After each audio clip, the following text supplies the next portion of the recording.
gold standard of paranormal radio. And now, here's Gene Steinberg.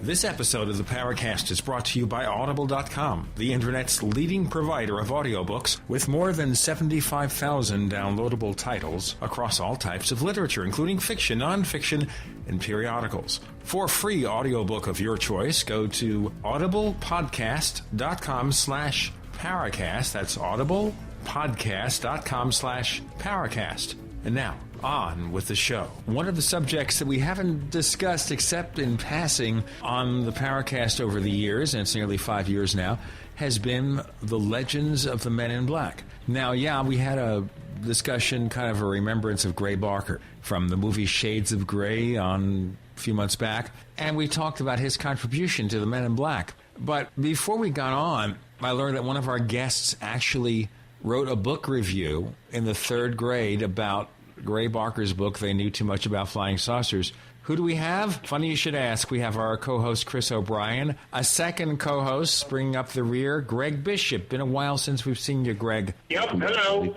We have Tim Beckley. We have Alan Greenfield. And we have a special guest whom you'll hear from later, Claudia Cunningham, with some unusual insights into the Men in Black. So, okay, Tim Beckley, you're in the third grade. Let's go back through time. Yeah, I had to choose, obviously, a subject to do a book review. Now, I guess the obvious ones, I decided not to do Silas Marner, had to pick something unique and unusual. It was a book by Gray Barker called They Knew Too Much About Flying Saucers. Now, I was never too great in school. I slept through a lot of classes because I was up late actually listening to Long John on the radio, believe it or not, instead of doing my homework. I enjoyed the book tremendously, and I guess my efforts showed in my presentation because I got a B. Maybe it was a B- because the teacher was a little bit of a hard nose there, but I did get a good grade on it. And there's a little bit of synchronicity, obviously, in that gene, because Gray Barker was my first publisher. When I was about 15 or 16 years old, Gray's Saucerian Press put out my first book, which is still in print, The Shaver Mystery and the Inner Earth, which is known as Subterranean Worlds Inside Earth. He also did my book of Space Contacts and a book that I did about Gilbert Smith, who was the Canadian researcher. So Gray and I were pretty good friends, to say the least. Whenever, his credibility has been brought on many times, perhaps even on your show by Jim Mosley. But all I can tell you is that I think Gray had a bit of, maybe a little bit of mischief in his heart. But for anyone to stick with the subject as long and as dedicated as he did, there's something just beneath the surface there, Of course, after Gray passed away, which was very tragic, he did lecture for our the various conferences and expos that we had around the country, and he always did it just for airplane fare, just like most of the speakers did, obviously. That's because you weren't paying the speakers, I gather. But yes. Let's go back to the wait, I'm not. Well, just give me 2 more seconds here. So when he passed away, I bought his estate the last 50 hardcover copies of that book, which I got my B- on in the third grade. And Gene, there's something spooky about this that most ufologists kind of sweep this under the rug, but synchronicity played quite a bit of role in this topic. It's more than just a coincidence. I believe that in the third grade I would have the opportunity to review that book and later on in life be published by Gray and then by the last 50 remaining copies of They Knew Too Much About Flying Saucers. We can get into that later. I think that there's a collective consciousness out there. John C. Lilly called it the galactic coincidence control. He believes it actually was an intelligence out there that controls synchronicity, and I would tend to agree with him. Greg Bishop, you've done some studies into the so-called Men in Black. What can you tell us to get started? Well, it's funny. I interviewed Bill Moore when I was doing my zine, Excluded Middle, in the 1990s. I said, what do you know about the Men in Black mythos, whatever he wants to call it? And if a lot of people could guess what his take on it was. He said that the government had used the Men in Black mythos to play dirty tricks on people to get information out of them and all that. So there were actually government Men in Black people, but they were using it as a ruse to scare information out of people and get their pictures from them and everything, which sounds entirely plausible, I'm sure. But let's look at this here. Obviously, our first inkling of the legend of the Men in Black goes back to Albert K. Bender. So Albert K. Bender runs this organization, and he claims after not very much time that he has to shut it down because he's been visited by 3 men in black who said, you have found the secret of UFOs, and it's time for you to shut up. Let me ask you, Greg, having studied a lot of this, was that just a tall tale, something to give an excuse as to why he was getting out from under this field? Well, a couple of the other guests might know for sure. I've got the idea that Bender got very involved with this subject, and so any kind of input into his life having to do with the UFO subject probably was looked upon with great significance by him, which meant he had a paranoid mind, and I believe, and would make what he would out of what his surroundings were. Because I don't think, apart from Bender, and if somebody can correct me, that there's any corroboration for anything he ever wrote or said about his Men in Black experiences, or actually a few of the other ones. Well, of course, he was also a contactee. He claimed to have met these people he from the... to be a contactee as well. Right. So who knows what was going on in his room with pictures of werewolf and things like that pasted to his wall that used to freak his guests Yeah, out. but you know, this is Tim over here. That's not that unusual. Look at me, for example. I have a sincere interest in UFOs and the paranormal, but I'm also Mr. Creepo. I do low-budget horror movies, so one thing really doesn't have that much to do with another. It's just an interest. Now, actually, I might be the only one here today who actually met Albert K. Bender. Did anybody else meet Bender? I raised my hand. Never met him. He lives out in L.A., as far as I know. Anybody that's tried to approach him gets chased off his lawn. Well, he would be awful elderly if he were still alive. I don't know. 80s, I think. I can have somebody track him down. I keep thinking Well, I did meet him, and of course, he not only lectured for Jim Mosley's group back in the, I guess that would have been the 70s or something like that. It was the 60s, Tim. Well, no. Well, yeah, 2 times, Gene. The first time he had this book out called Flying Saucers and the Three Men. Oh, of course, yeah. Right. Explain, Yeah, in fact, maybe why don't we do this, and Tim, is maybe explain to our listeners, and we'll get more into this as we progress with the show. But he comes out with this book, and the 3 men are really aliens, according to him. They have a base under the South Pole, I believe. And they take him there, and they materialize in his home, and they warn, and he has bad things occur to him. It's like all this negativity soon, accumulates in his life. I think everybody takes that story with a total grain of thought. I do believe at that point he was just trying to write science fiction, and probably not very good science fiction. But his original story, he did present at the Congress of Scientific Ufology. He sent a tape in to Jim Mosley, which Jim played. That was besides the lecture that he actually gave at the, I would believe it would be the Hotel Woodstock in New York, in a little room there that held about 100 people in those days. In fact, online there is a couple of photos of Albert showing what the beings from this planet look like. And that tape, actually, I think I've incorporated in one of my MIB collections. I have a 3 CD set that includes some of that. Yeah, so I don't think he changed his story. He just came out of semi-retirement to be a sci-fi presenter. But so basically, the long and short of it is that his story of the Men in Black was a tall tale. It's something he made up for whatever reason. And also this book was a science fiction book, right? Yeah, that part I would agree with, because there's nothing to substantiate his claims in it. But if you read his original publication, which was Space Review, it was a very nice little newsletter with UFO reports and sightings, details and things. Nothing whatsoever to do with anything horror or even outlandish. I mean, I'll tell you what, we will be in a very outlandish condition if we don't do the station break. We have a large assemblage of guests. We have our co-hosts, Chris O'Brien and Greg Bishop. We have Alan Green, whom we'll hear from in just a moment. We have Tim Beckley. We have a special guest of Tim's, Claudia Cunningham. All this happening. Please write us with your comments. news@theparacast.com. news@theparacast.com. I'm Gene Steinberg. You're in The Paracast.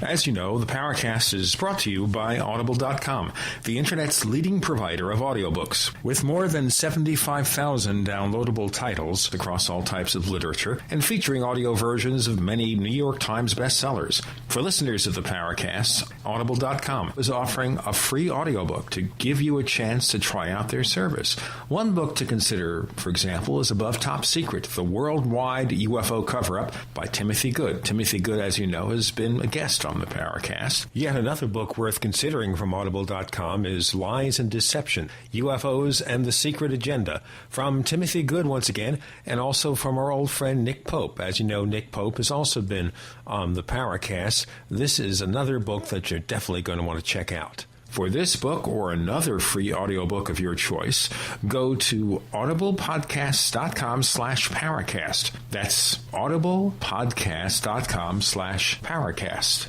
Again, the Congressional Budget Office sounds the alarm. This time warns of Greek-style U.S. debt crises. You heard me right. The GAO is drawing a parallel between the U.S. economy, its debt, and the current Greek economic meltdown. With the debt-to-GDP chart climbing into unfamiliar territory, the growing budget deficit will rise to unsupportable levels. Hi, this is Ted Anderson. The Federal Debt and Risk of Financial Crises document the CBO has published is a must-read for every American, covering the risk of continued deficit spending coupled with an aging population and the rising interest rates spell economic disaster.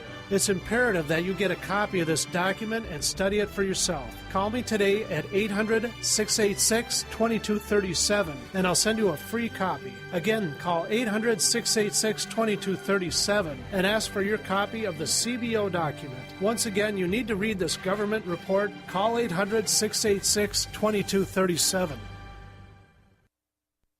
Becoming a modern smoker is now easier and more cost-effective, thanks to LeSig. Traditional smokers the world over love LeSig. E-cigarettes with a look, feel, and taste of real cigarettes, but without the nasty smoke, ashes, or stains. LeSig is powered by revolutionary microelectronic technology. A small rechargeable battery and unique replaceable cartridge provide all the satisfaction and benefits of smoking without the smoke and all the hazards. See the large variety of LeSig e-cigarette supplies and accessories at LeSig.com. That's LECIG.com. LeSig is competitively priced, comes with the best customer service, a 30-day warranty, and satisfaction guaranteed. What a great gift idea. For a 10% discount, mention GCN when you call 870-518-4307. That's 870-518-4307. Ask for fast, free same-day shipping. Order online at LeSig.com and use promo code GCN at checkout. That's LECIG.com. LeSig, for today's modern smoker.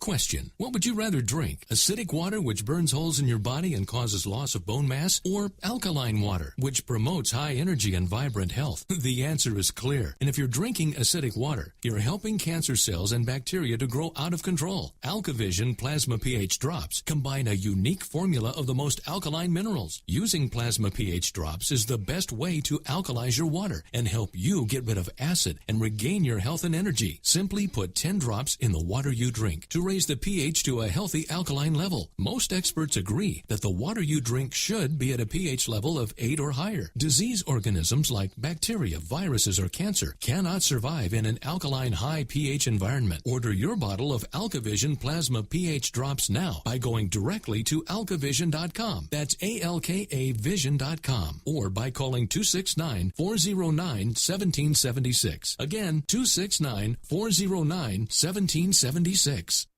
America's #1 source for independent talk radio for over a decade.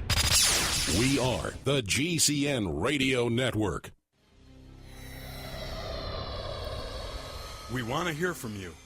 If you have a comment or question about the Paracast, send it to news@theparacast.com. That's news@theparacast.com. And don't forget to visit our famous Paracast community forums at forum.theparacast.com. Get in on all the action at forum.theparacast.com. The only function Chris will serve today, because we're recording this on his day off. He's got the cue now. That's perfect. Well, it's because he's busy answering questions that I sent him for a book that I'm working on. Right, Chris? I don't think he has an answer for that. But seriously speaking, ladies and gentlemen, we have Chris O'Brien and Greg Bishop as our co-hosts, Alan Greenfield, Tim Beckley, Claudia Cunningham. So, Chris, Tim's working on a book on Men in Black, and he's talking to you about it? Yeah, why don't you go ahead and describe the book first? Oh, yeah, it's actually a book about what I call the dark side of ufology. It includes an old, rare tome called Round Trip to Hell in a Flying Saucer, which was written in about 1956, where a gentleman claims that he was actually whisked away to a planet called Hell by Satan. Now, that's a rather outlandish story, to say the least, but, Nick Redford, who we interviewed in this book, did his own work about this government think tank that believed that demons were actually behind the UFO phenomena. There is actually all sorts of evidence to show that the UFO witnesses are being possessed. There's also evidence, of course, of not only UFOnauts shape-shifting, but even the craft themselves morphing in midair. So we're taking this from all sides, and of course, Chris is an expert on the trickster and on shape-shifting, so I have to include him in the work. Now, what you're referencing here, by the way, is that book that Nick wrote called Final Events and the Secret Government Group on Demonic UFOs and the Afterlife. That was on our October 3rd show. Chris was there, I was there, and Nick was there talking about it. Now, let's look into some of the ramifications here. Chris, do you think that some of these Men in Black cases may have some trickster or tricksterish elements to them? Absolutely. In fact, some of the most well-known and classic encounters have very tricksterous qualities. The one case I think that Jacques Vallée mentions in his book Confrontations, I believe, or it may have been Messengers of Deception, where two of these Men in Black types came into a restaurant during a pretty bad snowy day, and weren't dressed properly for the weather. And then, if my memory serves me correct, probably somebody knows the story better than I do, they tried to eat Jell-O with a fork, or one of them did. Gee, I do that all the time. I'm not a Man in Black. I know. Well, Gene, you're making us wonder. Yeah. But, yeah, I do think, actually, that there are true cases of this, of a paranormal nature. But I think they're vastly outweighed by more mundane government agents showing up and trying to silence UFO witnesses or gain more information. I disagree with that entirely. I think there are very few cases that include government workers. Most of these things, at least in the cases that I have collected and read, and that would be 400 or 500, I would say that 95% of them are of paranormal nature that we're talking about. Are the real thing, huh? Yeah, something very, very strange about it. In fact, there was a very well-known case during the Wanakee, New Jersey UFO flap back in the 1960s. I wrote that up for Fate magazine, where the town council was actually convened in City Hall, and they had a big debate over what they should do about these sightings. And some so-called investigators came into the room and flashed the credentials, and years later it came out, they must have been investigators from the NICAP, the National Investigations Committee on Aerial Phenomena, and that confused the witness into thinking they were an official organization. Well, recently there was a posting on the internet, and of course we can't verify it, but the posting is there, from a gentleman who was at that meeting, who says, absolutely not members of NICAP. These were some guys that threatened to take them out in the back, the back alleyway, or to pull guns on them. These were not government officials. These were not members of NICAP. I don't think any members of NICAP have ever been accused of carrying firearms.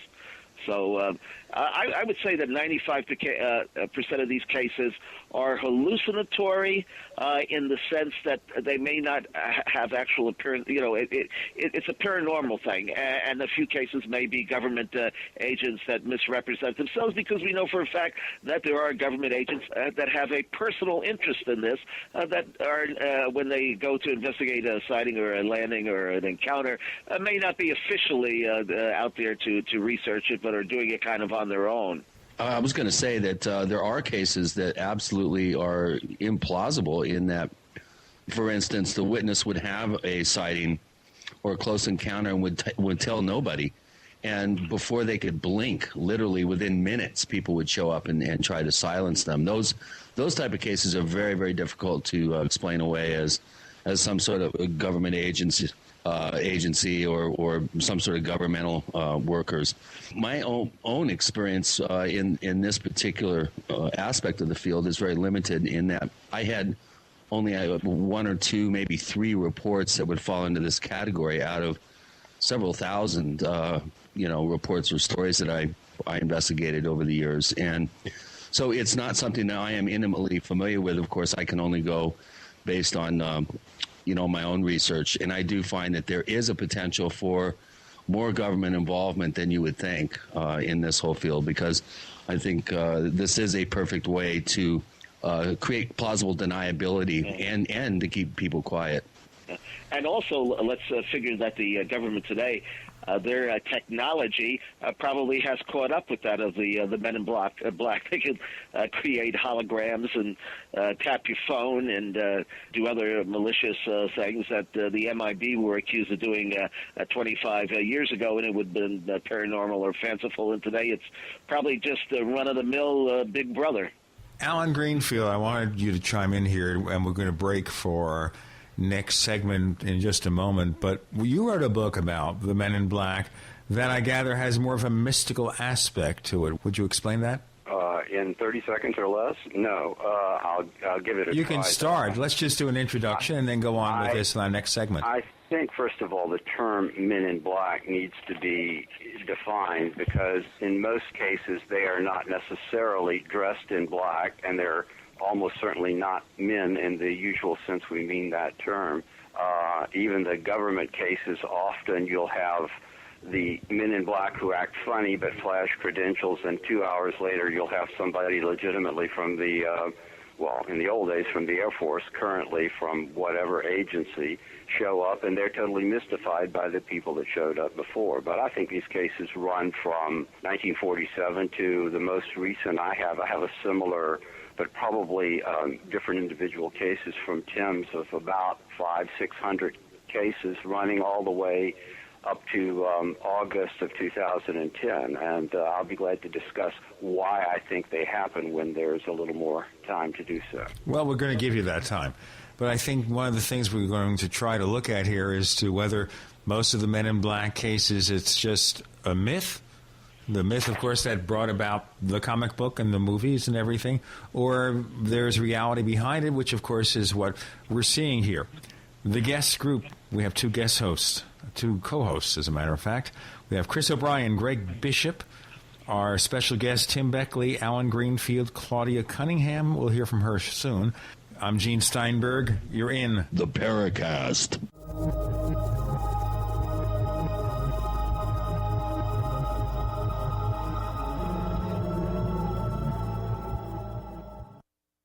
Ray Perkins, a reclusive veteran burned out from the Gulf War, lives tortured by relentless, perplexing nightmares.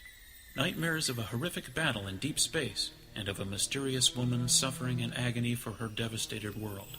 A woman not yet born, calling across centuries to him. Then, a coincidence leads him to his destiny, his chance to alter the universe. Attack of the Rockoids. The former fiction editor for Star Wars and Indiana Jones, Robert Simpson, writes, "The soul of the novel Attack of the Rockoids lies in its heart and passion for building a convincing tale of a love that spans the galaxy. A thrilling story. Attack of the Rockoids is available now. Read a sample chapter and get a special discount off of the cover price at our website, rockoids.com. That's ROCKOIDS.com. Attack of the Rockoids, a novel in the grand science fiction tradition. Pure water. What could be better than the gift of health for your loved ones? And who better to help you give the gift this holiday season than BigBerkeyWaterFilters.com? If those on your gift list are drinking or bathing in unfiltered city or well water, chances are that water is contaminated with rust, bacteria, chlorine, and fluoride. For just pennies a day, Berkey Water Filters remove dangerous contaminants from both well and city water, is powerful enough to purify stagnant pond water, and is great for camping and emergencies. Right now, GCN listeners get 5% off off all ceramic filter systems and free shipping on orders over $50. Purchase any filter system from BigBerkeyWaterFilters.com to get your choice of Berkey Sport bottles, a KDF shower filter, a set of fluoride filters, or the new Sight Glass spigot, absolutely free. Visit BigBerkeyWaterFilters.com or call 877-99-BERKEY today. That's 1-877-99-BERKEY. Give the gift of health at BigBerkeyWaterFilters.com today. Hi, I'm Mark Craighead, founder of Crossbreed Holsters. I designed our top-selling holster, the Super Tuck Deluxe, to solve the problems of being poked, pinched, and gouged while carrying concealed. The Super Tuck Deluxe is the most comfortable, most concealable holster on the market today. We offer a 2-week free trial and a lifetime warranty. Visit us at crossbreedholsters.com.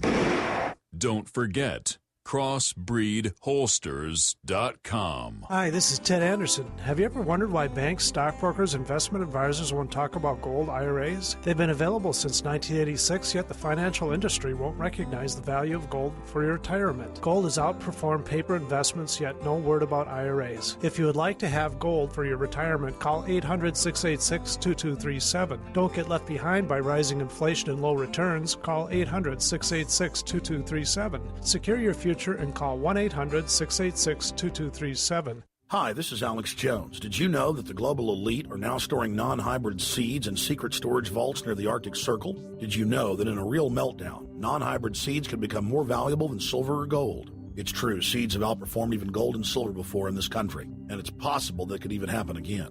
So our friends at Solutions from Science have put together the perfect mix of non-hybrid seeds. They call it a survival seed bank, and it can produce an endless supply of nutrient-dense food for you and your family. And here's the best part. These seeds have not been genetically modified in any way, and you actually get enough seeds to plant a full-acre crisis garden. So visit them today at survivalseedbank.com. That's survivalseedbank.com, or give them a call at 877-327-0365. That's 877-327-0365. Remember, in a real crisis, non-hybrid seeds are the ultimate barter item. This is Alex Jones for survivalseedbank.com. Are you tired of searching for great talk radio? Something more important. Search no more. We are the GCN Radio Network.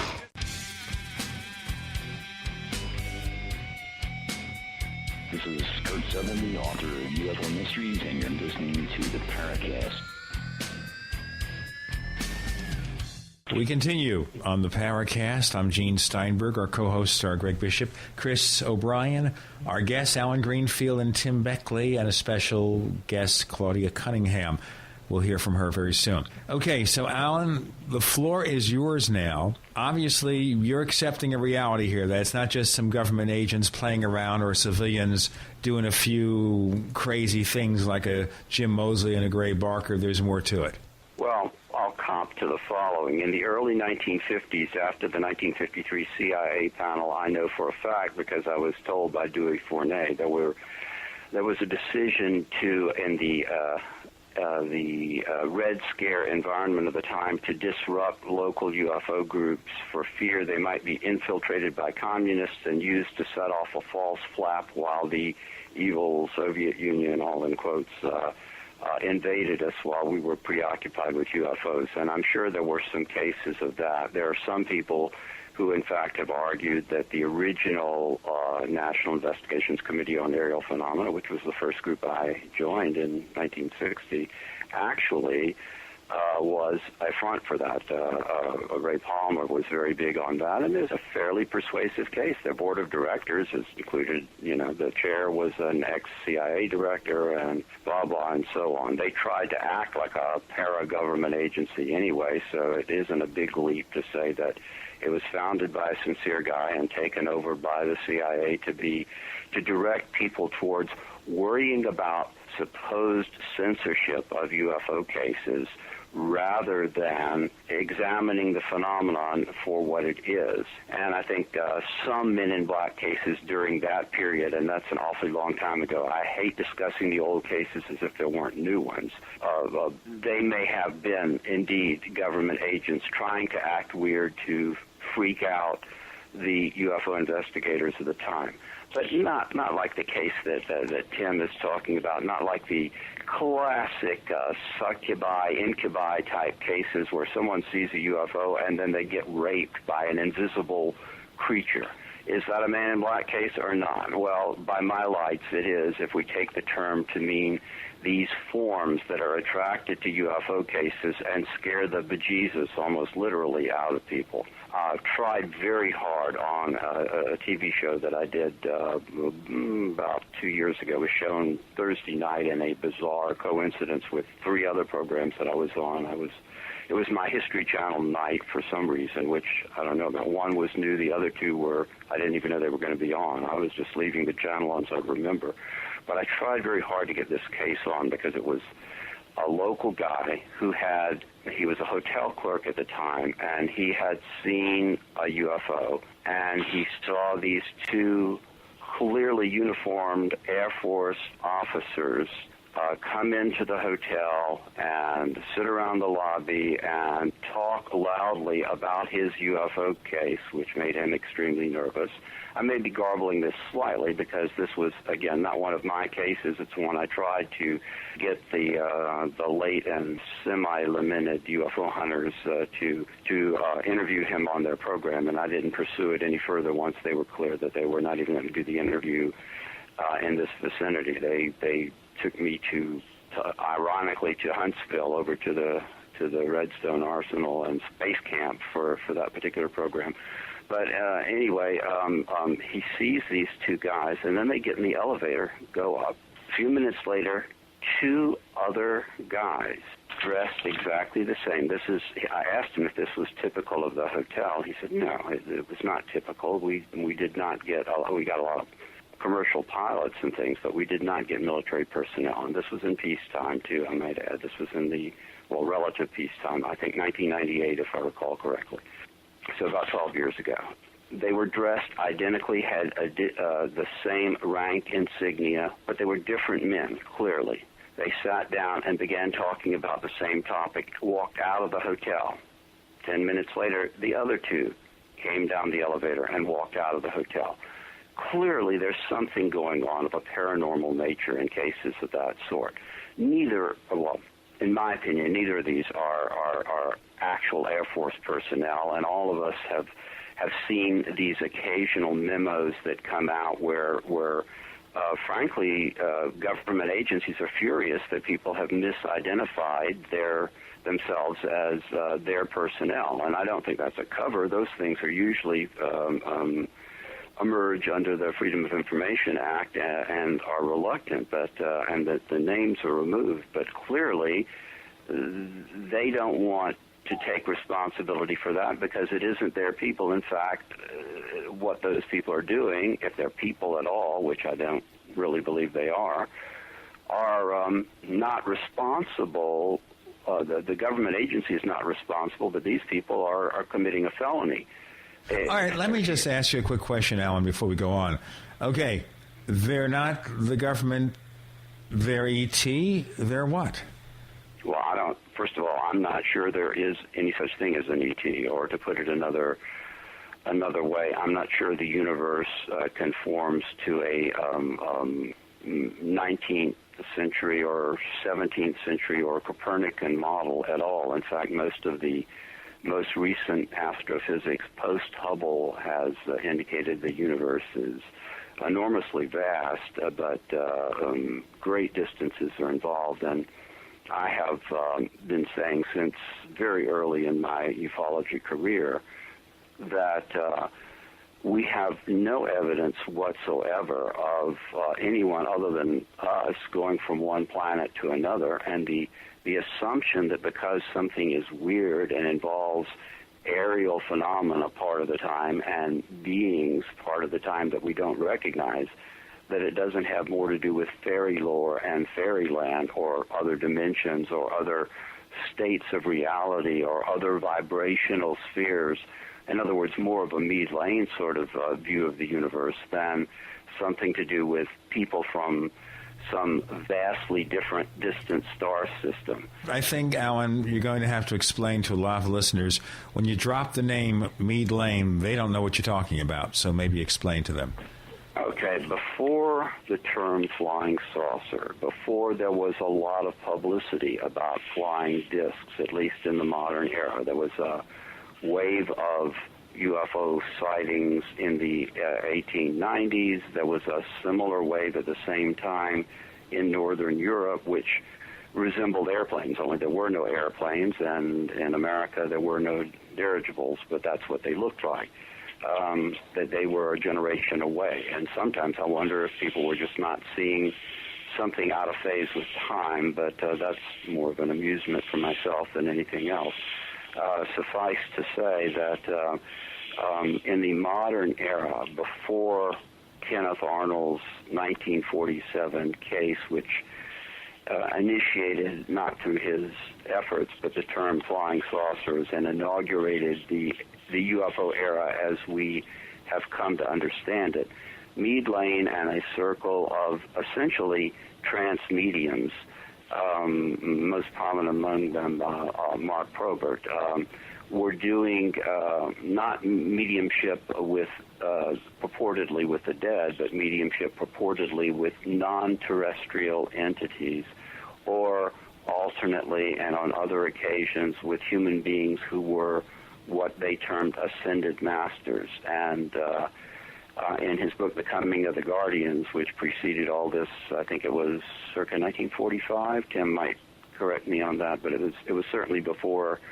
the UFO dam burst into the media of the time. He was talking about flying discs and their relationship to these trance communications.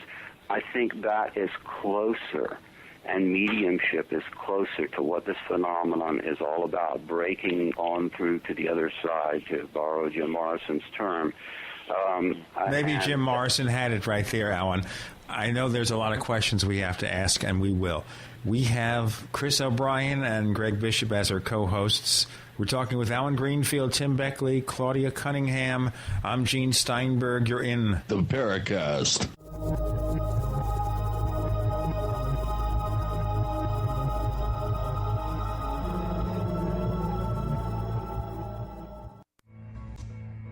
Is there a secret UFO agenda?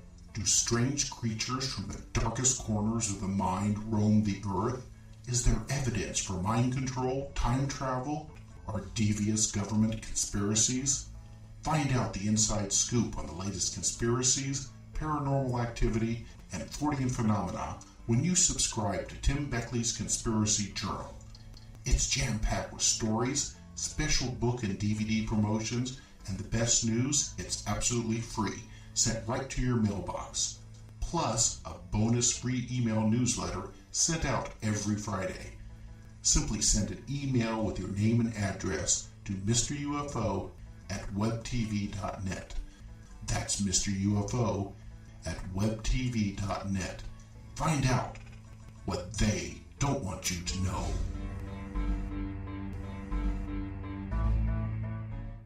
All types of batteries for all types of gadgets.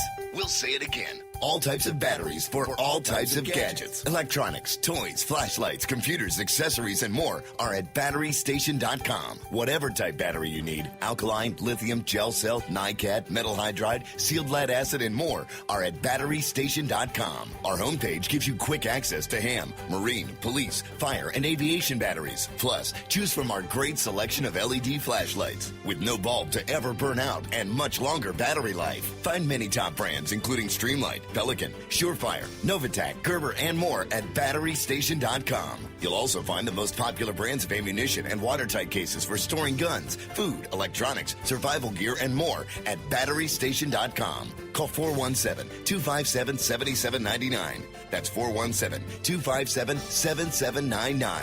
You will be surprised when you visit BatteryStation.com.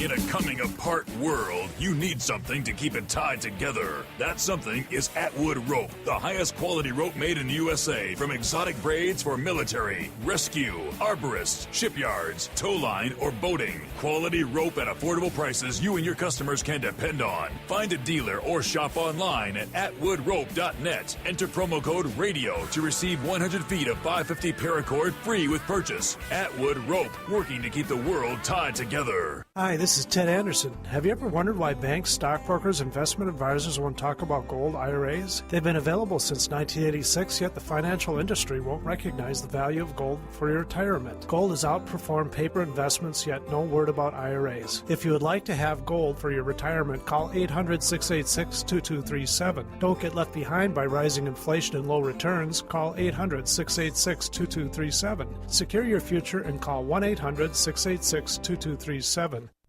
Men, take control of your prostate health without the risk of nasty side effects with Prostate Secure. Early detection, regular prostate exams, and PSA tests are a must for men over 40. Listen, if you have symptoms of an enlarged prostate but don't want to take a drug with possible nasty side effects, or if you're over 40, then use Prostate Secure, a natural dietary supplement for men. Prostate Secure is a scientifically formulated blend of clinically significant amounts of natural ingredients. It brings together the most powerful plant sterols like beta-cytosterol and saw palmetto, along with antioxidants such as vitamin D3, resveratrol, and lycopene to support good prostate health, proper urinary flow, function, and more. Check out prostatesecure.com. Order online and save 10% with promo code SAVE10 or call 1-800-239-9432. That's 800-239-9432. Or visit prostatesecure.com. Take control of your prostate health naturally with Prostate Secure. The GCN Radio Network, providing the world with hard-hitting talk radio. GCN. Great talk radio starts here. You're in the Paracast. You never know what's going to happen next.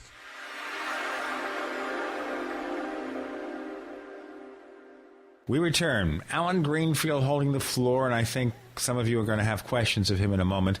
Tim Beckley, Claudia Cunningham, our co-hosts Greg Bishop and Chris O'Brien. I'm Gene Steinberg. So, okay, you've raised a whole bunch of things here. So many cans of worms, Alan. So we're talking about now the possibilities that so many planets out there will harbor life, but not as we know it. Sometimes they are the basic forms of life using chemistry like we have here. Maybe they're made up of arsenic. Maybe they're made up of old lace. I don't know, but I'm just bringing that up. But seriously speaking here, with all the possibilities... You're going to have to explain that one. You're dating yourself there. Okay. It's an old movie, very funny, about ladies, nice old ladies that poison their relatives. That's good. Okay. End of review. Okay. And old lace. Joan Crawford, Betty Davis. Excellent. Da-da-da-da. Okay. Go on, Gene. Okay, so the point being here that... Are you saying or suggesting, Alan, that maybe either there is no E.T. or E.T. doesn't really care about who and what we are?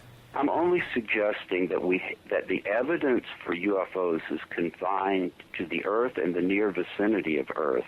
And while I think statistically it is likely that life as we know it, and according to the most recent scientific evidence, apparently quite a bit of life as we don't know it, literally. I don't think it was arsenic, but it was some other poison, or maybe it was arsenic, I don't know.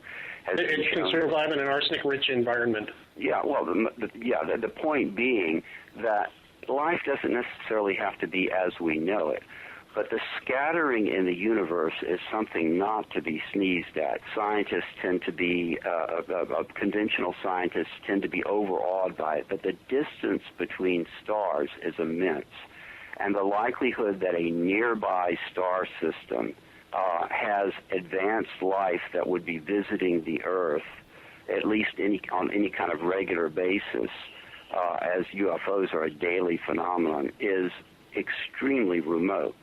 The likelihood, however, if you look into the lore of what Jacques Vallée used to refer to as Magonia, the otherwhere, the fairy world, the world where you go into the mountain for a night and spend the night with the goddess Venus and come out and it's 100 years later and everybody you knew is dead. That kind of distortion of space-time and materiality.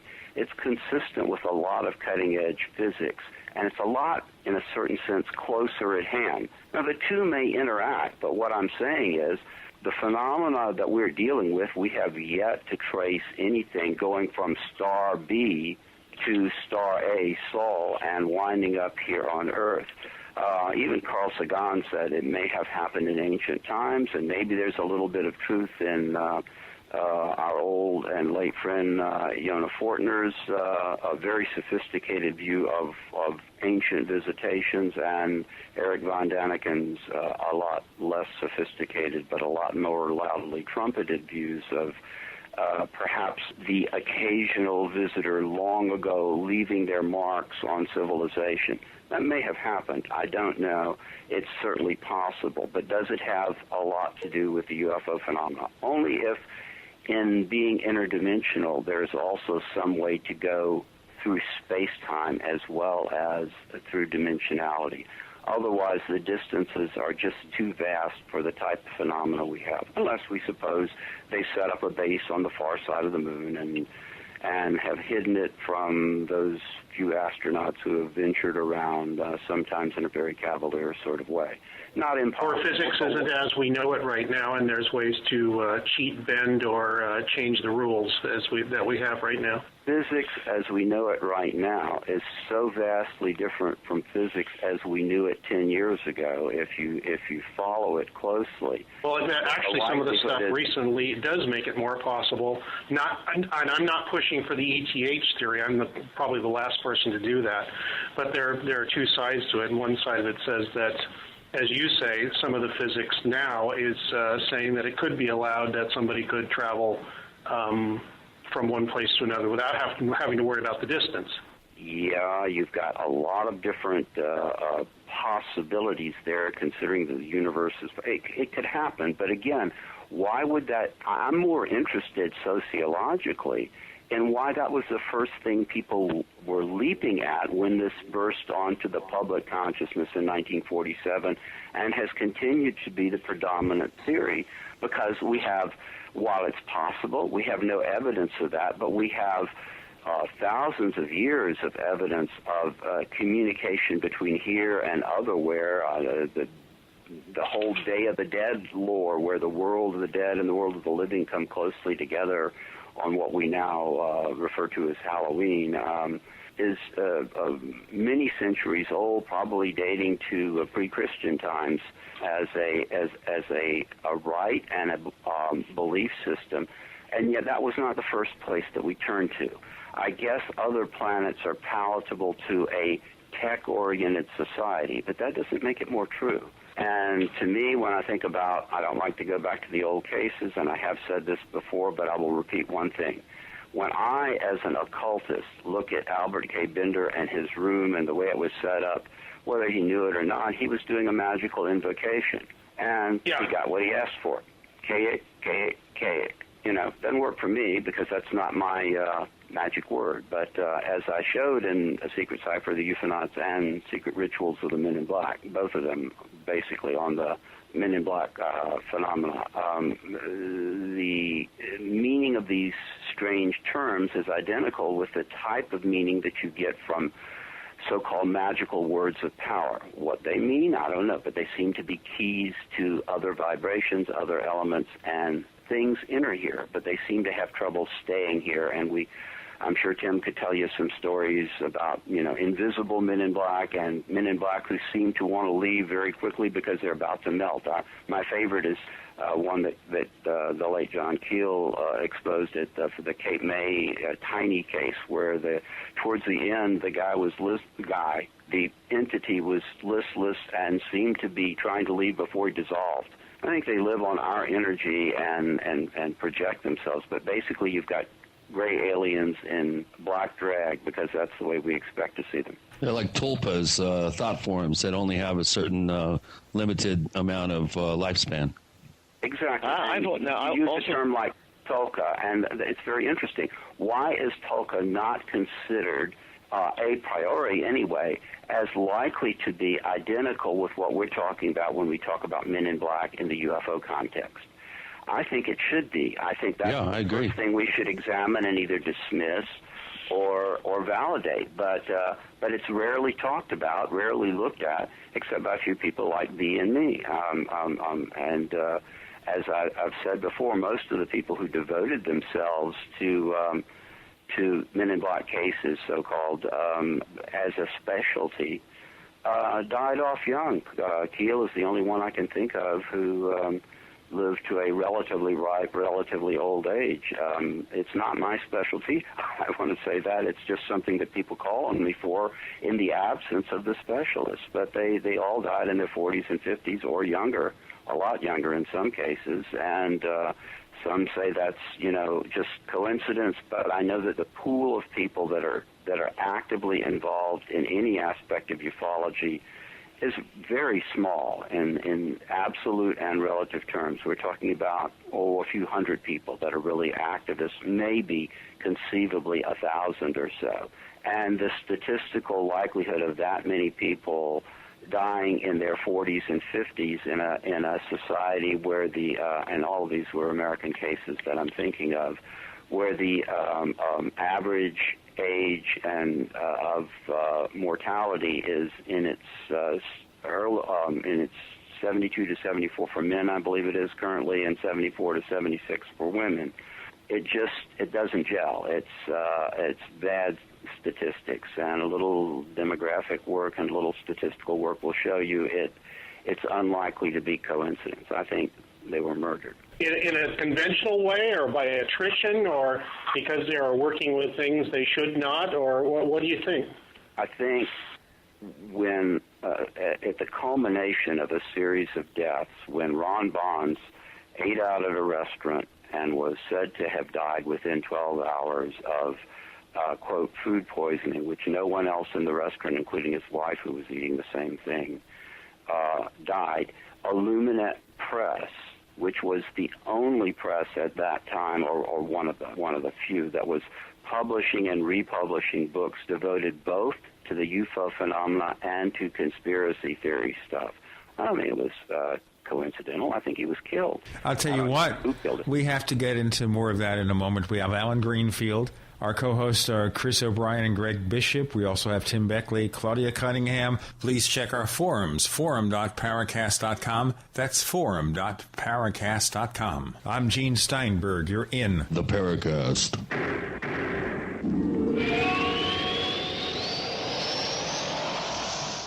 Hi, this is Ted Anderson. If you own an Apple iPhone and love to listen to your favorite programs on GCN, I've got good news for you. I'm proud to announce that GCN has a brand new iPhone app available for our dedicated listeners at GCNlive.com. Listen to your favorite hard-hitting GCN programs live or on demand right on your iPhone. And the best part? The GCN iPhone app can be yours absolutely free. Download the iPhone app today by clicking on the banner at GCNlive.com. Again, that's GCNlive.com. We the people grow cotton, weave fabric, engrave ink, embed strips and fibers to protect from counterfeit, then carting to a private bank, having it lent back at interest, forcing taxes to service debt. This capitalism, or was Jefferson correct when stating a central bank issuing the public currency is a greater menace to the liberties of the people than a standing army? Ted Anderson, I'm placing a free silver dollar in a book that explains our monetary system. Call for your copy, 800-686-2237. It's time to understand the system. Call 800-686-2237. That's 800-686-2237.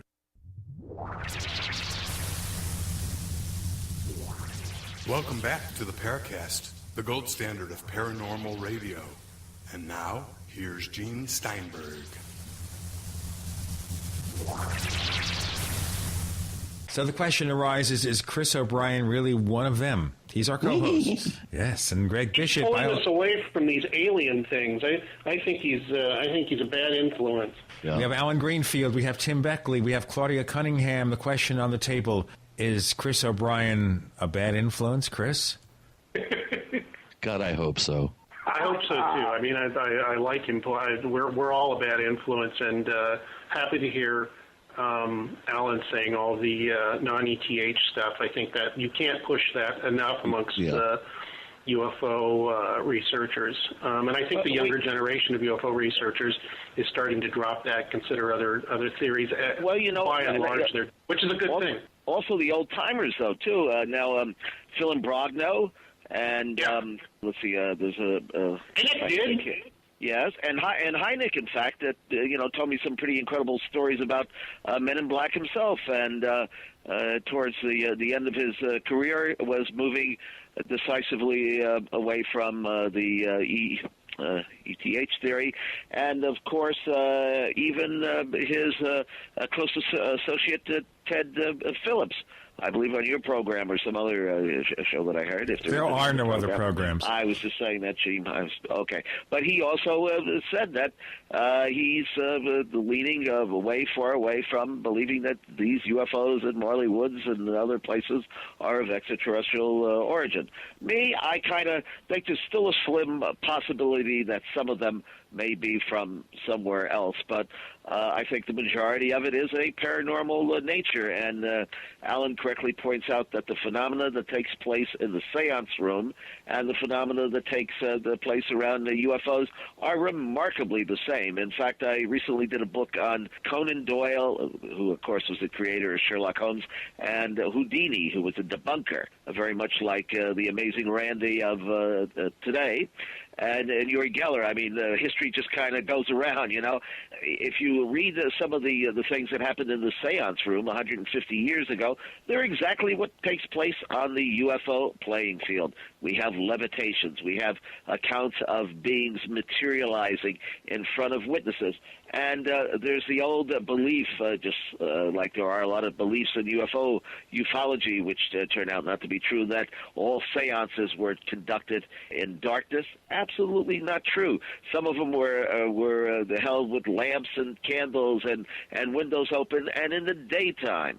So that's, again, just something that the skeptics would like you to believe.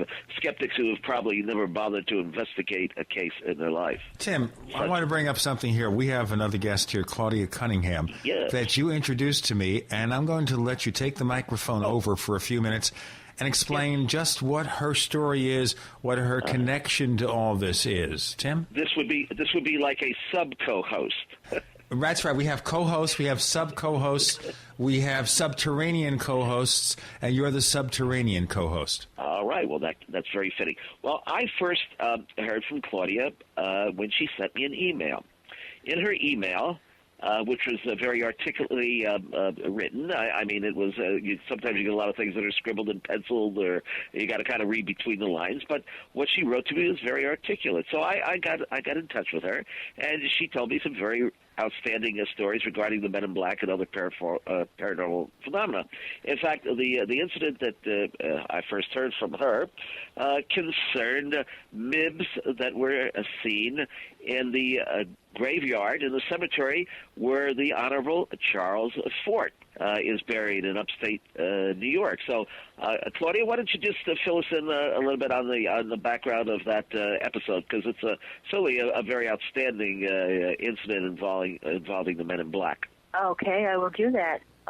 Let me first of all set the scene for let me first say it's 150 miles north of Manhattan, probably 4 miles out of the city of Albany, which is, of course, is the capital city of the state. I'm a lifetime resident here, and I am acquainted with a lady. We've known each other since we were 5.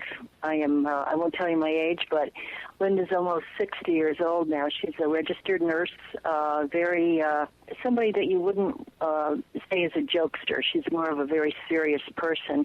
So when she told me this story in May of 2009, I really became quite enthralled with it, and I did a lot of study on the cemetery after that and found out quite a bit. But anyway, the cemetery itself is situated, like I say, a few miles outside of the city of Albany. It was designated, I just made a couple notes here, in 1841 in response to an ever-growing problem of flooding at cemeteries within the city itself. So in its day, it was a very well-known area, even as far as maybe the early 1700s. The area itself is well known for a lot of illustrious Dutch settlers, including later on, as we move forward in history, Charles Arthur, President of the United States, is buried there. There is a sculptor, Daniel Manning, who served under President Grover Cleveland. There are senators and a few congressmen in the cemetery. It's huge. It's on a 2-mile hill.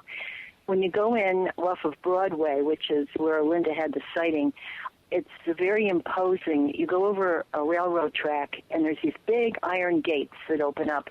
On the left is an office that looks something like out of where the Munsters might live. It's an old Gothic building. Across the street from that is the crematorium. The road itself is a very wide macadam road. So Linda called me, and we're kind of crazy. I've always believed in a lot of the paranormal. I've kind of been studying it since about 1968 when I was just a teenager. And Linda also, she's big on the Ouija boards and going to card readers and all this. But this was huge. So when my phone rang, she said, "You're the only person I can tell my story to, because everybody else would laugh at me." So I said, "Well, yeah, I'd love to hear it." Well, she lives across the street from the cemetery, and it was a beautiful May afternoon around 2 o'clock, she said, and there were a lot of milkweeds in the area. I don't know if you know what they are, but they kind of stick to your car. They're kind of annoying. They kind of fly through the air at that time of year, and her car was covered with this stuff. And this will kind of lead into what happened to her later. This is why I mention it. She went in the cemetery, and she said it was funny. There was no one around. And so she said, I took the first left up this little tiny hill. And it's a gravel road, so if there was someone coming in the front or the back or from wherever, you would hear the tires. It was deadly quiet. Nobody was there. So she pulled up, and she said, well, I'm going to pull over here. And since it's a historical cemetery, she was going to take a little historical tour of her own that day. So she pulled over and turned the key off, and looking in her rear-view mirror, nothing in back of her, nothing to the front of her, turned the car off, and instantaneously, you have to picture this, she put her head down to take the key out, looked up in the mirror, and there was this mammoth black military-looking SUV that was so close to the back of her car, she said it could have been in the back seat. It was wide. It was shiny. It was like a piece of black patent leather. That's what she told me. The windows were jet black. Tires were black. This thing made no noise, no milkweed on this thing. It just came out of nowhere. So I can imagine what I would do. I would have been dead right there. I would have had a heart attack. But she's very, I don't know, I guess excited by something like that. So she was, wow, what is this? But then she thought, well, maybe they're going to rob me or worse. And at first she didn't think paranormal. There were a few robberies in that cemetery over the past few years, so I guess that's kind of what she initially thought. So she decided, well, I'm going to put the key in, and I'm just going to kind of creep forward, and I'm going to watch this thing and see if it follows me, which she did. I'll tell you what, let's give you the cliffhanger, because we have to carry this over to the next segment. So, so she decides she's going to move slowly, creep along with her vehicle. We have co-host Chris O'Brien and Greg Bishop. Our guests are Tim Beckley, T. Allen Greenfield, and we're hearing a very unusual story from Claudia Cunningham. I'm Gene Steinberg. You're in the Paracast.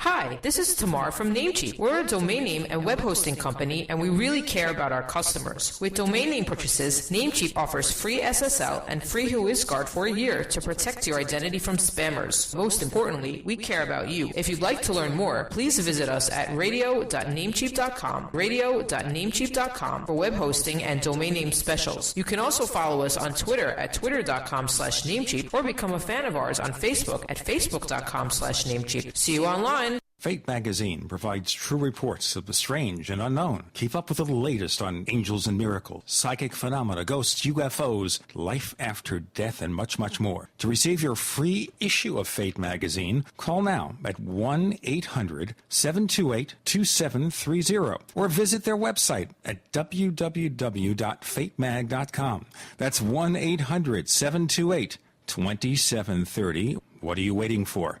Your fate awaits. Are you wondering about your retirement portfolio? Are you confident that the financial advisor is experienced enough to combat climbing interest rates, taxes, and inflation? Stop guessing and go to the expert, Robert Chapman of the International Forecaster. When you subscribe to the International Forecaster, you get Robert Chapman's 45 years of experience and concise investment recommendations. Who needs sugar-coated excuses when you can get the cold hard facts and proven investment leads you can't get anywhere else? For a free introductory copy to Robert Chapman's International Forecaster, subscribe now at theInternationalForecaster.com or call 877-479-8178.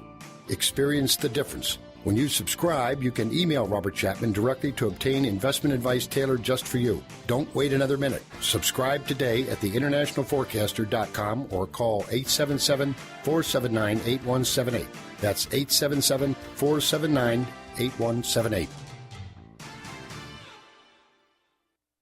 If you own a septic system or if you're facing costly septic system replacement, this message is for you. When you want to stop paying for pump outs and avoid backups, when you've had enough of the foul odors and costly repairs, use BioSafe One Septic Solution. Now there's an easy-to-use 100% guaranteed answer to all your septic system problems. BioSafe One Septic Solution. BioSafe One is patented and made specifically for all septic systems and made by the same team of scientists who helped clean up the Exxon Valdez oil spill. BioSafe One decontaminates and removes sludge, stops costly pump outs and repairs, and removes septic system stench, all with a 100% success rate. See what gives BioSafe One Septic Solution the advantage over any other septic product at biosafeone.com. That's BIOSAFEONE.com. biosafeone.com. Or call toll-free 1-866-424-6663. That's 1-866-424-6663. BioSafe One, the guaranteed bio-friendly, money-saving way to clean your septic system.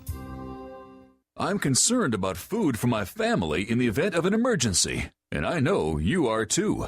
Are you ready? Don't wait for an emergency to happen. Put a plan together now with quality dehydrated food from Ready Reserve Foods. For nearly 40 years, Ready Reserve Foods has been in continuous operation, canning the finest in dehydrated foods. Other companies just broker canned foods. Ready Reserve is the manufacturer, controlling quality from start to finish with double enameled cans and nitrogen packing for maximum shelf life. Ready Reserve offers a balanced selection of fruits, vegetables, dairy products, proteins, and grains. Choose from a variety of pre-selected units or order by individual can to customize your own plan. When you purchase from Ready Reserve Foods, you are buying factory direct at wholesale prices. Call today for a free catalog, 1-800-453-2202, or visit ReadyReserveFoods.com. Call 1-800-453-2202. Ready Reserve Foods, factory direct, wholesale pricing.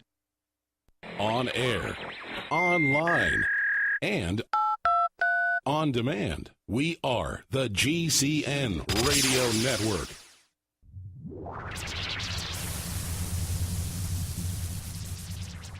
We want to hear from you. If you have a comment or question about the Paracast, send it to news@theparacast.com. That's news@theparacast.com. And if you want to catch up on past episodes, we have hundreds of shows for you to download direct from theparacast.com. That's theparacast.com. Or check us out on iTunes. The co-hosts are Chris O'Brien, Greg Bishop. The topic on the table, the men in black or the people in black or the things in black. Tim Beckley, Alan Greenfield, Claudia Cunningham telling us this story. Your friend starts to creep along slowly in her car, I gather? That's right. And instead of this thing following her, it backed up, and she's watching it. And it went down one of these little side hills in the cemetery. And she got mad. She says, I'm going to follow this thing and find out what they wanted. Crazy, but this is how she is. So she went after the car. She sees the top of the car disappear down the hill. She says exactly where it went. She follows it. Only guess what? There's no road there, only a chain-link fence. This thing couldn't have gone anywhere. It vanished right in front of her eyes. So now this sounds pretty wild, and it did to me, even for Linda. So I kind of got a little, is this a joke or what? But she was so emphatic and so excited about it. She convinced me. So she said after that, she says, I just kind of went down the road the way I came in, and she says, I just wanted to get out of there. And she said, imagine my surprise when this thing was parked right in the middle of the road, right next to the office, nobody else around. And she said, I had the feeling they were waiting for me. Outside of this car was a man about 40 years old. She said he was completely dressed in black, even the black wraparound sunglasses, black shoes, black shirt, black complexion. He wasn't black. He wasn't African. He was kind of a dusky complexion. And she said, I pulled up alongside of him, and he just kind of nodded like a knowing look. So she says, I just gasped it. I got right out of there. So, of course, I immediately went to the computer, and I brought up all the information I could find about the cemetery, and I was astonished to find that it's haunted by, and I quote, sinister disappearing black vehicles, men in black, a black dog, and a couple who hold hands in their pajamas and float over the tombstones at dusk. Okay? So many people have reported this. My niece lives in an apartment building in Albany, and, of course, she's into this also, and I told her about it, and she said, well, one of the groundskeepers is a neighbor of mine. Let me find out if he's heard anything. And she did ask him, and he said he has not seen anything personally, but he says, I've heard all the stories. There's definitely something going on in there. So just as a little, I'll tie up the story here. For about 3 months, I was completely engrossed in this story. And I had read Tim's book years ago, his first book about the Men in Black, which I gave to Linda. She never heard of him before. UFO Silencers. UFO Silencers, which is the book on the subject. It gave me many nights of sleeplessness. So I was always kind of, interested. I've always been kind of interested in this stuff. So, that's the other question we'd obviously ask about your friend. And that is, of course, wow, okay, if she's interested in the subject, didn't that possibly color what she experienced? It did, but she hadn't heard of them until I had told her about this. Her whole experience with the paranormal was maybe at one point a Ouija board, a card reader, things like that, but nothing on this level of this magnitude. But anyway, I got very much into this for 3 or 4 months afterwards. So this is when my own life, it's like I don't have enough problems, but this is what happened. One afternoon, I recently moved in with my mother. She's 95, so I try to get her out every day. And I said, let's go over to the Delaware Shopping Center. So I got her in the car, and we went over. And I wasn't thinking about the subject or anything, but I pulled in front of one of the dollar stores. And I had my mother in the car and the dog, and I went in and got my purchase. And I came out, and I got back in the car, and there was this big black little SUV to the right of where I was parked. And I joked to my mother, and I said, gee, that thing looks like something Linda may have seen. And we both kind of laughed. And as God is my witness, this little man, all dressed in black, came from around the back of this thing and walked right next to the car and kind of looked in. He had a hat like John Lennon. I don't know if you remember in the 60s, he started a fashion trend with a black cap. He had everything was black, the black shoes, the black socks, the pants, the shirt that looked like it just got out, just bought that day. And he walked to the front of my car, and he had sunglasses on, and he just kind of took the sunglasses down about 1.5 inches and nodded his head, like a little knowing look. And I thought, ooh, the knowing look, that's what Linda said. And I was so speechless. I don't know why I didn't jump out of the car and say, do I know you or what, but I just kind of got out of there. And when I got home, I thought, it could have been a chauffeur. It could have been just a man dressed in black doing shopping, or it could have been one of these guys who kind of said, yeah, you're interested in this, you want to see one, here I am. I don't know. I'm not wise enough to know. But to me, it was like a confirmation. So I have my own opinion about this. I don't know. My opinion is, 10 cents. It might buy you a cup of coffee. What is the old saying? My opinion and a quarter will buy you a cup of coffee. I'm not an expert. I have an interest in this stuff. But I think they're from the dark side of the spectrum. I think they're here to confuse us, to confound us, to get us maybe away from our better selves and drag us into the occult. I think it can be very dangerous to have too much of an interest in this. My opinion, I think it was neat that it happened. I had the little man. I don't know if that was just, like I say, an ordinary shopper or just somebody that was kind of pulling my chain and saying, yeah, here we are. I know they have Claudia, Claudia, don't you think, though, that now the paranormal phenomena that went on in that cemetery, I mean, it seems that this would almost be like a vortex or a portal or an opening to another dimension.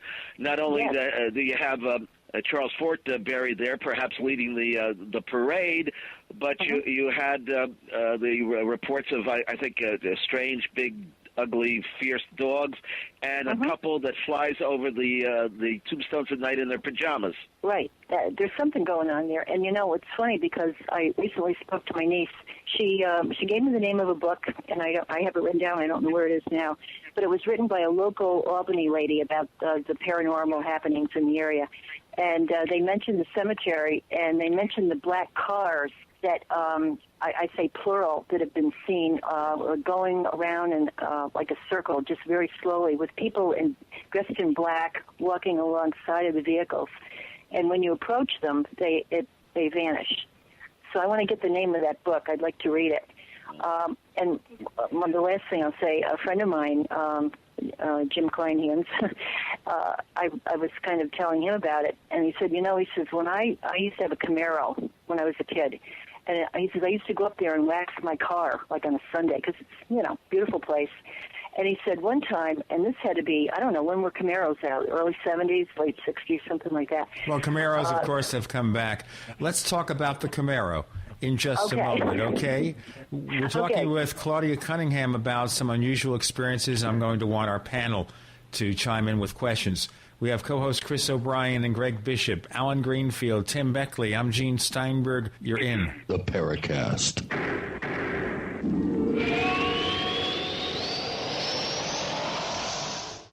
Ray Perkins, a reclusive veteran burned out from the Gulf War, lives tortured by relentless, perplexing nightmares. Nightmares of a horrific battle in deep space and of a mysterious woman suffering in agony for her devastated world. A woman not yet born, calling across centuries to him. Then, a coincidence leads him to his destiny, his chance to alter the universe. Attack of the Rockoids. The former fiction editor for Star Wars and Indiana Jones, Robert Simpson, writes, the soul of the novel Attack of the Rockoids lies in its heart and passion for building a convincing tale of a love that spans the galaxy. A thrilling story. Attack of the Rockoids is available now. Read a sample chapter and get a special discount off of the cover price at our website, rockoids.com. That's ROCKOIDS.com. Attack of the Rockoids, a novel in the grand science fiction tradition. Your natural organic herbal formula for heart health is Heart and Body Extract. My name is Van, and I'm 68 years old, and I live in Vermont. In the spring of 2003, I started to have problems with my heart. It felt like my heart was pounding, made me feel breathless. I tried many different things to try to get some help for myself. Nothing did anything. Heart and Body Extract is very powerful, very effective, and works quickly. I saw one of Sharon's ads and ordered Heart and Body Extract. I noticed a difference quickly, within days. The episodes became less frequent, and by a month had completely vanished. Usually you find a 30-day or 60-day guarantee. Heart and Body Extract comes with a lifetime 100% ironclad money-back guarantee. Details at hbextract.com or call 866-295-5305. Call 866-295-5305. 866-295-5305 for Heart and Body Extract. Hi, I'm Mark Craighead, founder of Crossbreed Holsters. I designed our top-selling holster, the Super Tuck Deluxe, to solve the problems of being poked, pinched, and gouged while carrying concealed. The Super Tuck Deluxe is the most comfortable, most concealable holster on the market today. We offer a 2-week free trial and a lifetime warranty. Visit us at crossbreedholsters.com. Don't forget, crossbreedholsters.com. Hi, this is Ted Anderson. Have you ever wondered why banks, stockbrokers, investment advisors won't talk about gold IRAs? They've been available since 1986, yet the financial industry won't recognize the value of gold for your retirement. Gold has outperformed paper investments, yet no word about IRAs. If you would like to have gold for your retirement, call 800-686-2237. Don't get left behind by rising inflation and low returns. Call 800-686-2237. Secure your future and call 1-800-686-2237. The food storage industry leader has done it again. Introducing FDG Clubs and Survival Bucks from the Freeze Dry Guy. For over 39 years, the Freeze Dry Guy has served various government agencies and the private sector with the finest in storable foods and emergency rations. If you've wanted to build emergency food supplies but couldn't afford it, now you can. Go to freezedryguy.com, click on products, and look for the Freeze Dry Guy Clubs to pay as you go. Now you can build food storage without going into debt. Choose from a payment range of $95 to $450 per month. Our clubs work with everyone's budget. Plus, when you join Freeze Dry Guy Clubs, you'll get additional rewards. For example, this month, get 10% back in Survival Bucks on all purchases in the Freeze Dry Guy product line, plus free shipping within the lower 48 states on any order amount. Hurry, go to freezedryguy.com or call 866-404-3663. That's freezedryguy.com or call 866-404-3663. The Freeze Dry Guy, the best you can buy. America's #1 source for independent talk radio for over a decade. We are the GCN Radio Network. This is Philip Rogno. You're listening to Paracast, one of the most informative shows out there. So listen closely. We return, continuing the tale, which is now encompassed with Claudia Cunningham, a Camaro. Co-hosts Greg Bishop and Chris O'Brien. Alan Greenfield and Tim Beckley are along here. So, Claudia, explain about the Camaro. Okay. Well, according to my friend, he would go up there and wax his Camaro, and he saw two navy blue old-time cars, and they were like old Lincoln Continentals or whatever. And he said they kept kind of, I don't know if it was in a circle or just kind of moving around. And he says they kind of caught my eye because they were just kind of riding around. And eventually one came over to him, and he said it was a very heavy-set man. And he says, I thought they were with the mafia, maybe a drug deal or whatever. And the guy said in a very gruff voice, you better do that someplace else. And he just said, oh. He says, okay, sir. And he says, that was it. And he said, I haven't thought of that until you mentioned it. He says, maybe that was Man in Black. But he said it was a very strange feeling he got from them. He says, I thought it was, just a mafia type, but who knows? It's a strange place, that's for sure. Well, the old name for the mafia was the Black Hand, so you may be dealing with the same thing at a certain level. Mm-hmm. But, when you go up there, and I was I guess about a week ago, I finally got together with my friend Linda and two girlfriends, and we just took a ride in there, and I wanted to see exactly where Linda had that sighting. And it is pretty creepy. It's in a very dark corner of the cemetery. And in 1973 or 4, I was in there with my sister-in-law and her little girl, and I stopped at the crypt of the old mayor of Albany. His name was John Boyd Thatcher.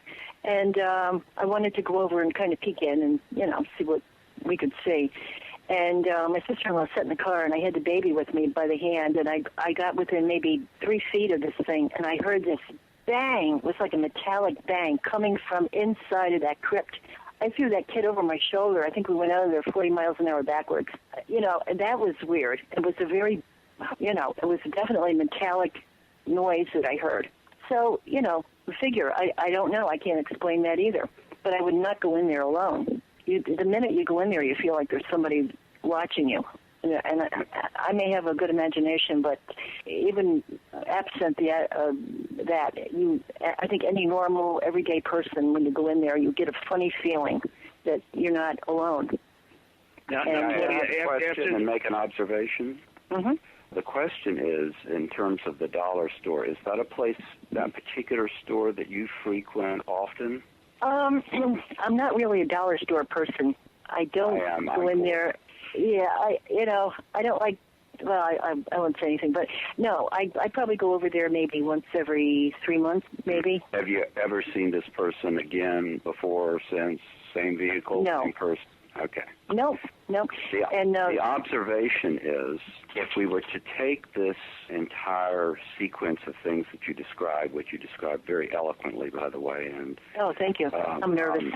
And it doesn't show, and it's extremely interesting.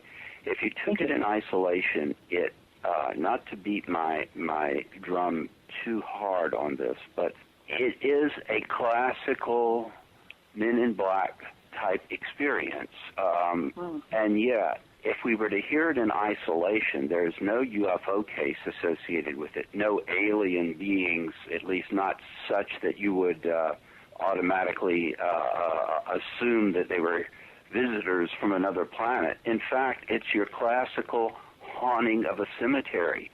And the haunting of a cemetery is usually thought of, especially repeaters, is not uncommon, and this is a place often of sacred ground that has been blessed by a priest or a rabbi or whatever, and is associated with death and decomposition and mourning and a lot of other energies that do tend, in many, many different instances, to produce similar phenomena all over the world, as far as I know, but certainly all over this country. And I've even heard other stories, unless Tim has told me your story before, that are almost identical, involving disappearing cars. By the way, the mafia may or may not be good at what they do, but I don't think they've developed the art of invisibility and disappearing in front of your eyes. So that probably is not the explanation. Well, Claudia, let me ask this: Did you have other? Did you feel that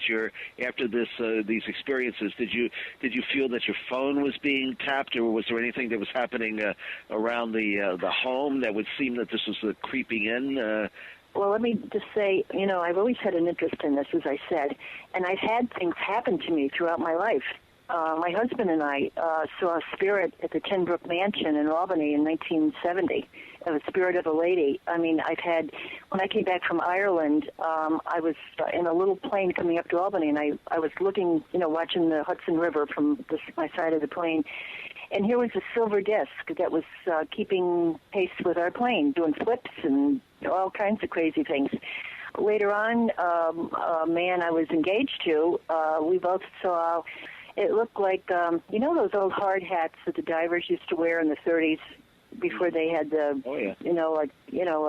underwater divers. Yeah, like in the Jules Verne movie, sure, yeah. Yes, yep. The pressure suits, you mean? Diving bell thing, yeah. Oh, yeah, okay.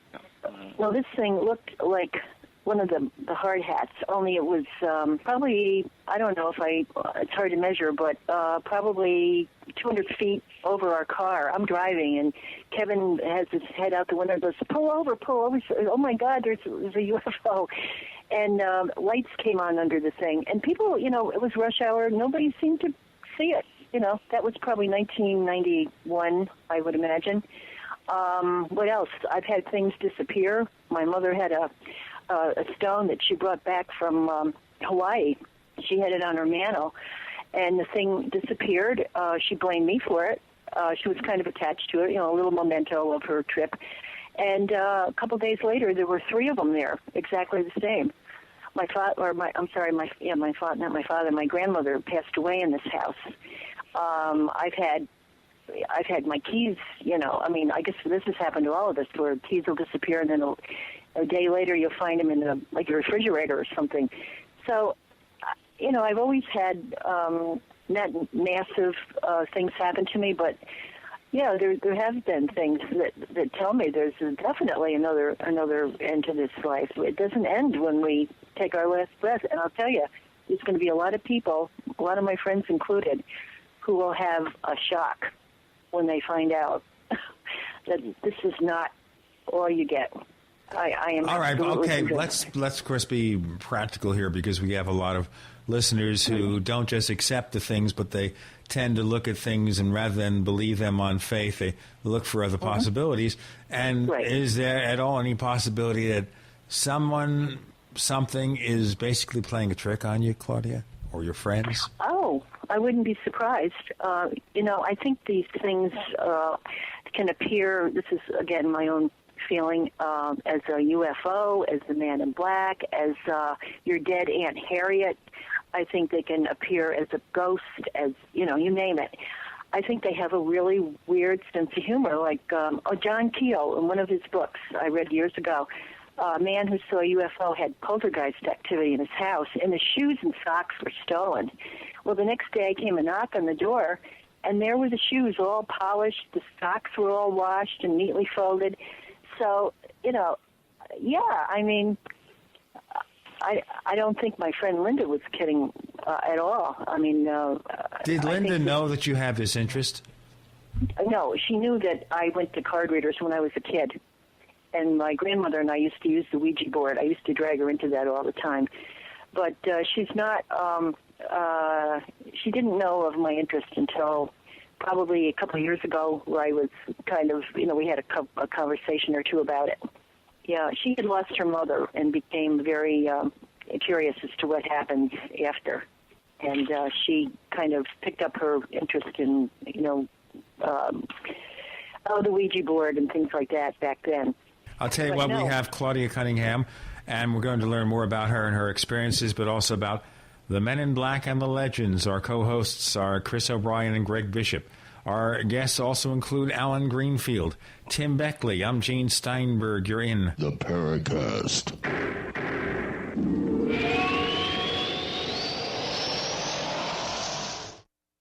Are you ready to order the official Paracast t-shirt? You asked, we answered. We're now taking orders for the official Paracast t-shirt. It comes in white, 100% cotton. The front of it features the same logo that we have on our community forums. On the back it says, separating signal from noise. To order the official Paracast t-shirt, here's all you have to do. Visit our new online store at store.theparacast.com. One more time, that's store.theparacast.com. You can use a major credit card to place your order for the official Paracast t-shirt. Hey neighbors, we have one more thing to talk about, and that's more merchandise at the official Paracast store. We have hats, we have jackets, we even have a flip video camcorder customized with the Paracast logo at the official Paracast store. It's all now available at the official Paracast store, store.theparacast.com. We all know that Berkey water purification systems are the most trusted name in water filtration. As an authorized Berkey dealer for over 5 years and serving thousands of satisfied customers, the Berkey Guy offers amazing specials for Berkey water filtration systems. The Berkey Light systems include a set of self-sterilizing and recleanable black purification elements that purify water by removing chlorine, pathogenic bacteria, cysts, and parasites to non-detectable levels and remove harmful chemicals such as herbicides and pesticides. Order the Berkey Light system today, complete with 2 black Berkey elements for only $209, and the Berkey Guy will include 3 sport Berkey water bottles and ship everything to you free of charge. That's right, 3 sport Berkey water bottles and free shipping. An $87 value, yours free. Call the Berkey Guy at 1-877-886-3653. That's 1-877-886-3653. Or order online at goberkey.com. That's goberkey.com today. You know the Constitution like the back of your hand. You've read books, listened to podcasts, attended lectures, surfed websites, and watched videos. You've made liberty your life's goal, but something seems to be missing. Stickers from LibertyStickers.com. Exercise your freedom of speech with the world's most dangerous bumper stickers. That's LibertyStickers.com. But wait, There's more. You can buy Liberty stickers wholesale. Get them for 99 cents each when you put 100 or more in your shopping cart in any combination. Sell them or give them away. They're great for gun shows, flea markets, fairs, outreach, and more. Earn extra money, promote freedom, and spread the word. Need custom stickers, labels, or decals for your organization or business? Liberty Stickers makes them. Go to libertystickers.com to order or call 877-873-9626. libertystickers.com. The world's most dangerous stickers. Extend your life with Extendovite. After my second heart attack, I knew I needed more help than I had. That's when Extendovite came into my life. Made from garlic, cayenne, and 5 other herbs, I started to feel better in a very short time. My name's Don Wiskin, and I'm here because of Extendovite. Extendovite gave me more energy than I've had in years. I am the only one in my house right now that's not sick from colds or flus. And I owe that all to Extendovite. My name is Rick, and I'm healthy because of Extendovite.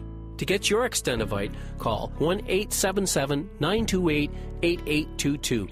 That's 1-877-928-8822. Or visit the website at heartdrop.com. That's HEARTDROP.com. Extend your life with Extendovite. Are you tired of searching for great talk radio? Something more important. Search no more. We are the GCN Radio Network. You're in the Paracast. You never know what's going to happen next. We have Claudia Cunningham, who is a special guest joining us, talking about a range of things that may or may not be MIB related. The co-hosts are Chris O'Brien, Greg Bishop, and our guests include Tim Beckley and Alan Greenfield. Claudia, now, would it make sense for us to know what you do in civilian life? Well, I'm retired. I used to work for the state of New York for the Department of Labor for 39 years. And right now I'm a widow. I'm taking care of, like I say, of my mother. And I'm enjoying my retirement. I have a lot of friends and do volunteer work and travel and read. And I'm like Tim. I like the old-time horror movies. I'm a big fan of all the Universal movies of the 1930s, like Dracula, Frankenstein. I have quite a collection of that. And, those are films where they use thrills and a little bit of suggestion and great acting rather than slash and blood and gore and all that stuff, yeah. Right. Well, this story that Claudia tells sounds just like something right out of the movie Phantasm. Oh, I love that movie. Talk about scary. The big, tall stranger and in the cemetery. Yeah. We used to go by on the way to Ivan T. Sanderson's place in Blairstown, New Jersey. We used to go by an old cemetery there that was rumored to have all kinds of weird things going on. Too scared to stop, actually, I think. So if they start chasing you, you would just keep going. Greg, you've been listening to all this. Do you have a few things to ask Claudia to try to amplify this? Well, I was wondering if she was able to check out those other stories in the graveyard about the people flying over the gravestones in their pajamas. It's these little weird things about these stories that really intrigue me and that I really like.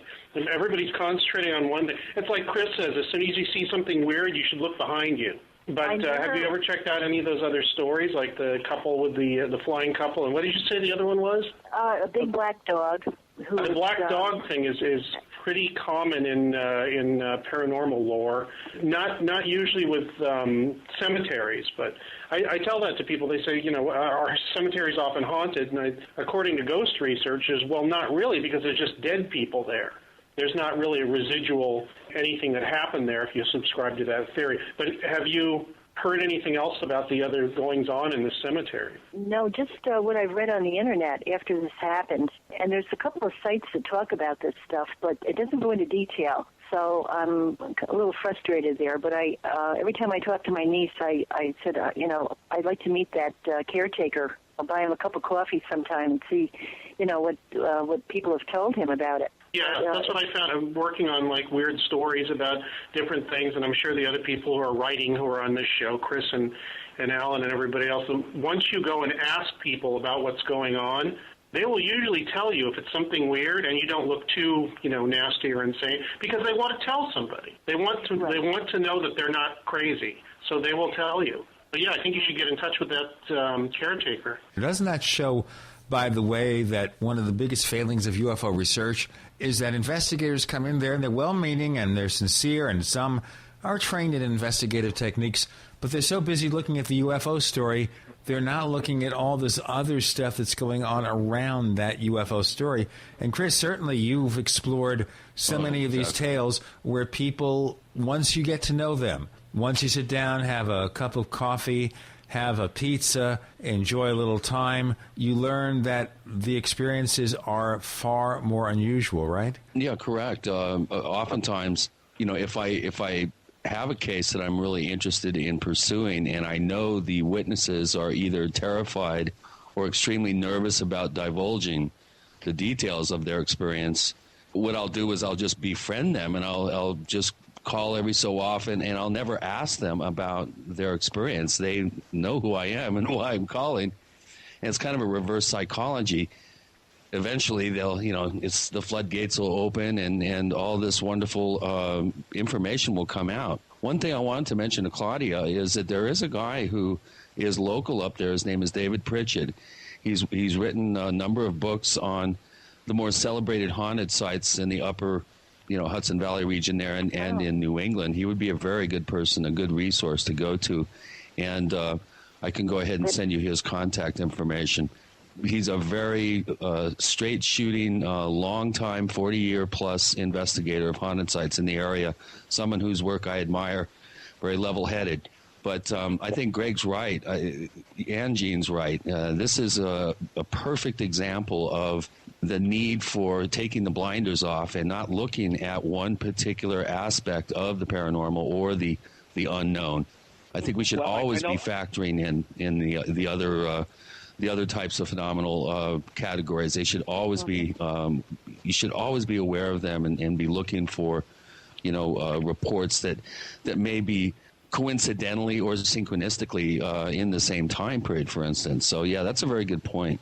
Well, a lot of people accused John Keel of kind of killing the lily and making up a lot of his stories because I guess he didn't do a very good job of cross-referencing the incidents or giving the names of the people involved. But back in my youth, when I was out doing a lot more in field investigation than I am now, I often found that there was a lot of relationship between the different phenomena. I remember I was out in Ohio, and there had been a little item in the newspaper, actually here in the New York Post and the Daily News, to the effect that something had landed in a farmer's corn field. So I said, well, what the heck? I'm going to be out there anyway. Let me go check in on the neighborhood. And I met with the fellow who owned the cornfield. Well, now when you think of a cornfield, you think of like 10 acres of corn or something. Well, this was a little cornfield in the back of his house. Apparently, his grandson had seen something, land, and they went out the next day, and the corn was flattened. And there were 3 indentures in the ground, as if something had landed on a tripod. That was kind of a popular UFO type in those days. You don't quite hear about them too much anymore. But I said, okay. Well, by that time, the corn was not meshed down so much, and I couldn't really see the tripod, landing gear, or didn't really want to walk that far into the cornfield. But I happened to ask the fellow that owned the property. I said, well, have you heard about anything, else transpiring around here? And he said, well, and this is a very sparsely populated neighborhood. I mean, you'd have to walk the equivalent of 5 city blocks maybe before you'd come to the next property. He said, well, check down with the woman about a quarter of a mile down the road. I hear she had some sighting or something happened to her. So I went down there. And I spoke to this, a lady, and she said, oh, yes, I saw some cigar-shaped object off into the distance there. But she said, my main concern is I've had Bigfoot in my yard. And I said, you've had Bigfoot in your yard? How do you know that? She said, well, when I'm in the house, I can hear him thumping around the air conditioner. I said, well, are you sure it's, not somebody trying to play a trick on you, or maybe it's just something wrong with the air conditioner? She said, oh, no, because after, I've heard him thumping around, I'd go out back, and there'd be this pretty peculiar smell. Often they smell like a skunk or something like that. And I said, well, maybe it was a skunk. Oh, no, because it left big indentions in the ground. And she said, this thing was, twice the size of a man's footprint. But it had 3 toes. I think that was, it wasn't like a human footprint, So I said, well, that's pretty, strange. And she seemed to tell it in all sincerity. So I said, well, anybody else that you know around here? Well, walk another quarter mile down the road, right? So I walk another quarter mile down the road. Wish I could do that now, and ring the next doorbell, or I think actually knocked on the screen door, and the woman behind the screen door said, I can't talk to you about all the things that have been happening here. Well, of course, she continued to chew my ear off about this for about 2 hours, with her standing on one side of the screen door and me standing outside on the back stoop. And so basically, the phrase "I can't tell you about" is an invitation to spend the next 6 hours explaining why she can't tell you about it. Yes, sure. Sometimes it can be. And in her case, I believe the main thrust of her paranormal experience was communicating with the water heater. Yeah, there have been times I've wanted to communicate with my water heater, especially when there's not enough hot water for a hot bath. Well, you kind of sneer at that, but remember the beginning of the spiritualist movement, which took place in upstate New York, was the Fox sisters, who heard thumping on the wall and the ceiling and on their the floorboard and on their bed board and everything like that. So thumps and communicating, maybe with a hot water heater, might be a little bit unusual, but there is precedent in the history of the paranormal. So I'll tell you what, there's also precedent in the history of commercials. We're talking to Tim Beckley, Claudia Cunningham, Alan Greenfield. And here's a way you can interact with your fellow Paracast listeners and sometimes your friendly neighborhood co-hosts and guests. And all you have to do is go to forum.paracast.com. That is forum.paracast.com. Give yourself a unique username. You become a member. You can just lurk, watch what's going on, and maybe even participate and post your own messages. The co-hosts Greg Bishop and Chris O'Brien. Hi, this is Ted Anderson. If you'd like to listen to GCN programs on the go, I have great news. GCN has created a Droid and iPhone application, and it's free. Just as easy as going to GCNlive.com, click on the banner, and download. Before you know it, you'll be listening to your favorite hard-hitting GCN shows, live or on demand, right on your Droid or iPhone, 24/7 and on the go. So download the Droid and iPhone app free by clicking on the banner at GCNlive.com. Thanks again for listening to GCNlive.com. Again, that's GCNlive.com. Hi, this is Ted Anderson. Have you ever wondered why banks, stockbrokers, investment advisors won't talk about gold IRAs? They've been available since 1986, yet the financial industry won't recognize the value of gold for your retirement. Gold has outperformed paper investments, yet no word about IRAs. If you would like to have gold for your retirement, call 800-686-2237. Don't get left behind by rising inflation and low returns. Call 800-686-2237. Secure your future and call 1-800-686-2237.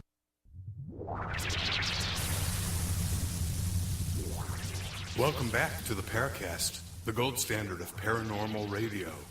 And now, here's Gene Steinberg.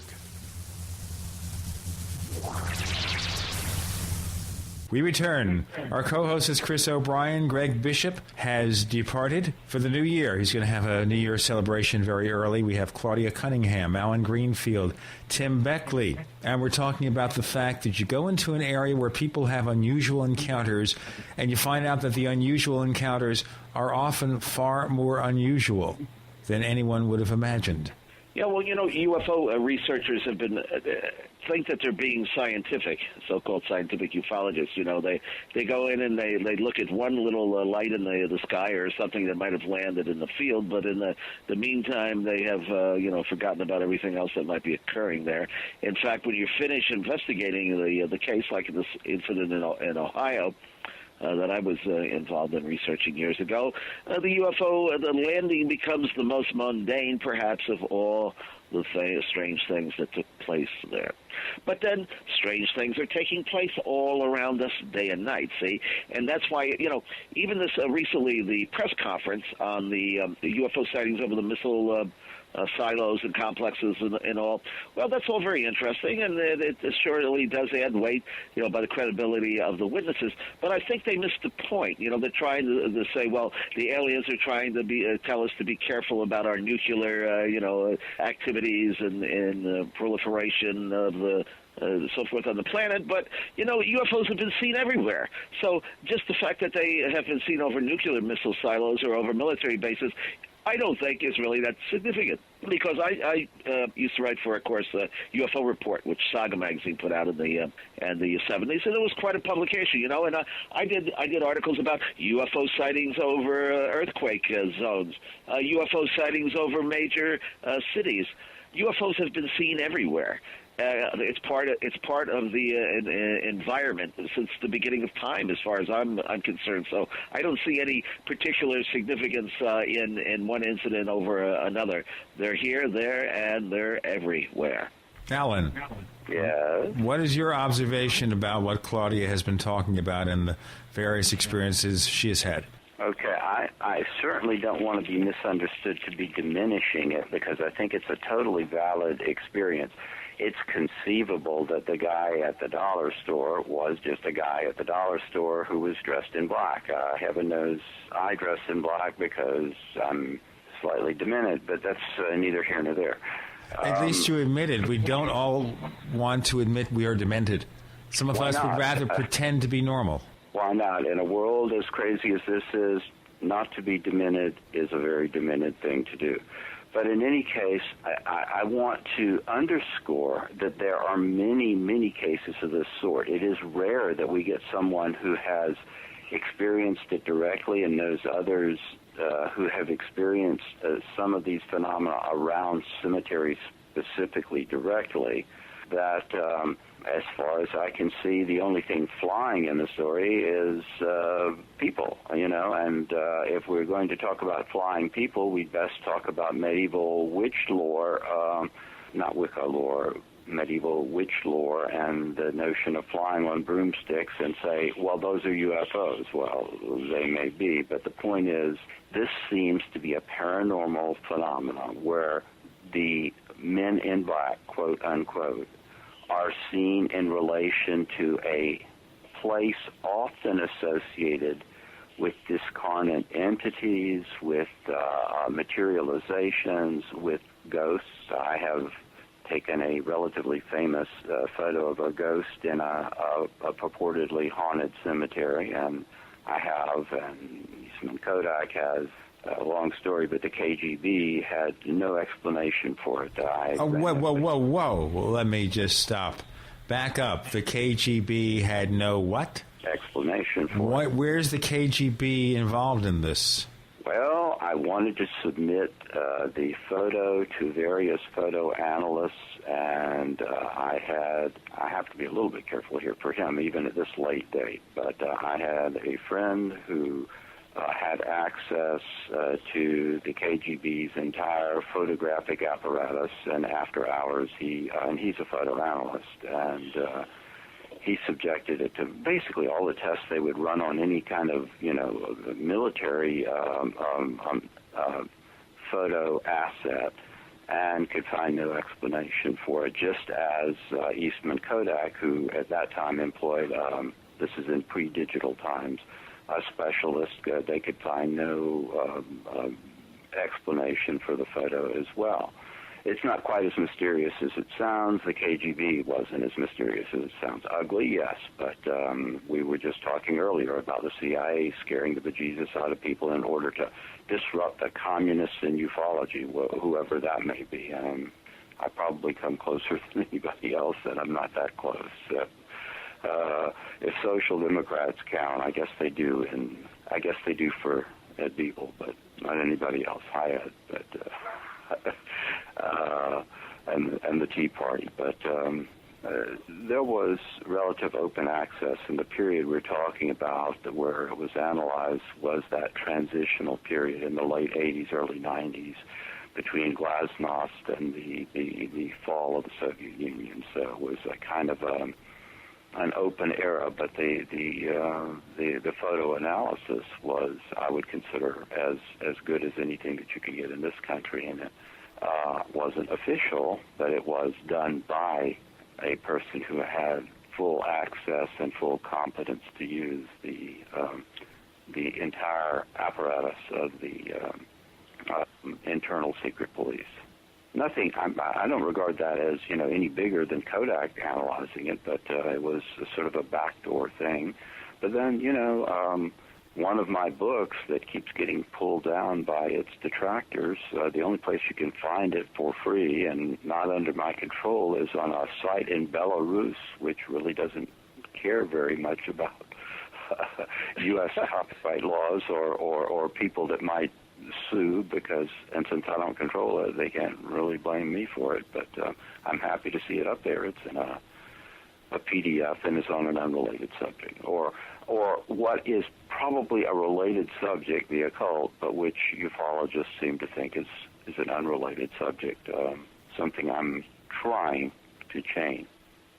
That's all there is to that. But I don't know where I was going because you got off on the KGB. Well, Alan, you also took a photograph of a man in black, because I know I described it in my book. I mean, you and I are both. The more I think about it, you were at the table at the time this guy walked in. I don't know if you had noticed him at the convention. I don't remember. Yeah.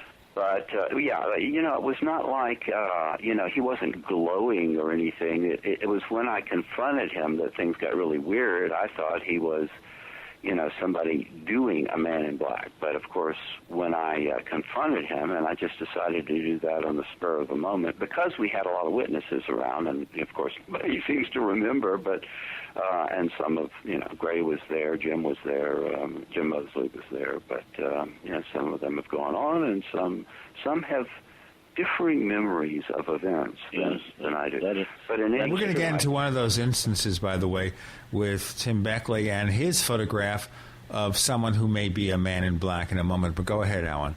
Okay, and I want to do, when you talk about that, let me put in my 2 cents worth regarding why I believe this particular man in black was shadowing specifically John and Mary Robinson. But in any case, when I confronted the guy, he let me take the photo or just was frozen. I don't know which it was, in clear daylight, and then went around the corner and I'm, thought to get, I got a second photo of him running away.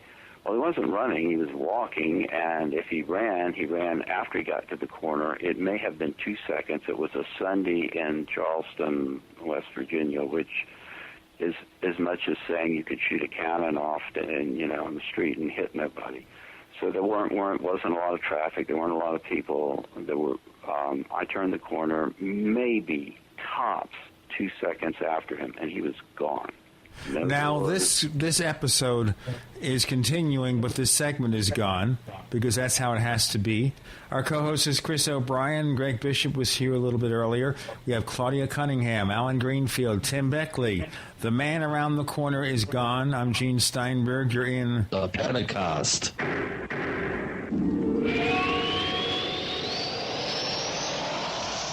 Hi, this is Tamar from Namecheap. We're a domain name and web hosting company, and we really care about our customers. With domain name purchases, Namecheap offers free SSL and free WhoisGuard for a year to protect your identity from spammers. Most importantly, we care about you. If you'd like to learn more, please visit us at radio.namecheap.com, radio.namecheap.com for web hosting and domain name specials. You can also follow us on Twitter at twitter.com/Namecheap or become a fan of ours on Facebook at facebook.com/Namecheap. See you online. For 58 years, Fate has provided true reports of the strange and unknown. Fate brings you the latest in all aspects of the paranormal, like angels and miracles, psychic phenomena, ghosts, UFOs, and much, much more. To receive your complimentary Fate magazine, call now at 1-800-728-2730 or visit their website at www.fatemag.com. That's 1-800-728-2730. What are you waiting for? Your fate awaits. Are you wondering about your retirement portfolio? Are you confident that the financial advisor is experienced enough to combat climbing interest rates, taxes, and inflation? Stop guessing and go to the expert, Robert Chapman of the International Forecaster. When you subscribe to the International Forecaster, you get Robert Chapman's 45 years of experience and concise investment recommendations. Who needs sugar-coated excuses when you can get the cold hard facts and proven investment leads you can't get anywhere else? For a free introductory copy to Robert Chapman's International Forecaster, subscribe now at theinternationalforecaster.com or call 877-479-8178. Experience the difference. When you subscribe, you can email Robert Chapman directly to obtain investment advice tailored just for you. Don't wait another minute. Subscribe today at theinternationalforecaster.com or call 877-479-8178. That's 877-479-8178. We all know that Berkey water purification systems are the most trusted name in water filtration. As an authorized Berkey dealer for over 5 years and serving thousands of satisfied customers, the Berkey Guy offers amazing specials for Berkey water filtration systems. The Berkey Light systems include a set of self-sterilizing and recleanable black purification elements that purify water by removing chlorine, pathogenic bacteria, cysts, and parasites to non-detectable levels and remove harmful chemicals such as herbicides and pesticides. Order the Berkey Light system today, complete with 2 black Berkey elements for only $209, and the Berkey Guy will include 3 sport Berkey water bottles and ship everything to you free of charge. That's right, 3 sport Berkey water bottles and free shipping. An $87 value, yours free. Call the Berkey Guy at 1-877-886-3653. That's 1-877-886-3653. Or order online at goberkey.com. That's goberkey.com today. I'm concerned about food for my family in the event of an emergency, and I know you are too.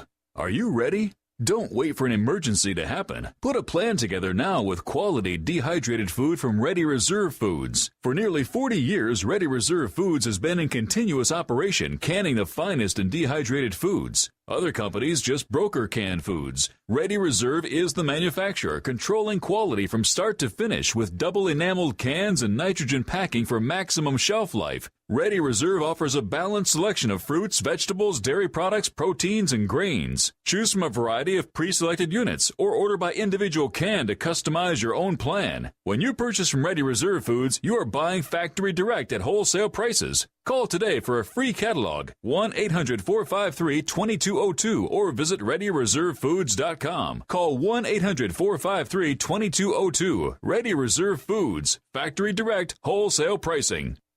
The GCN Radio Network, providing the world with hard-hitting talk radio. GCN. Great talk radio starts here. We want to hear from you.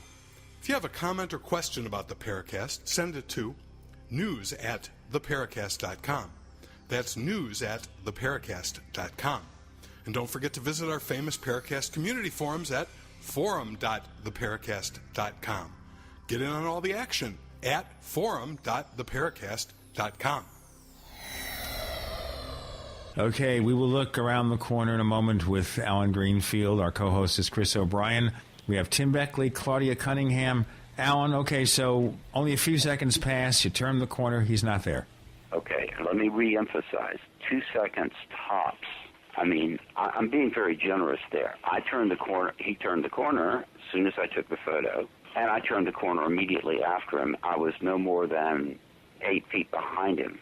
I was moving quickly, so 2 seconds is probably being generous with the timing. And he was not there.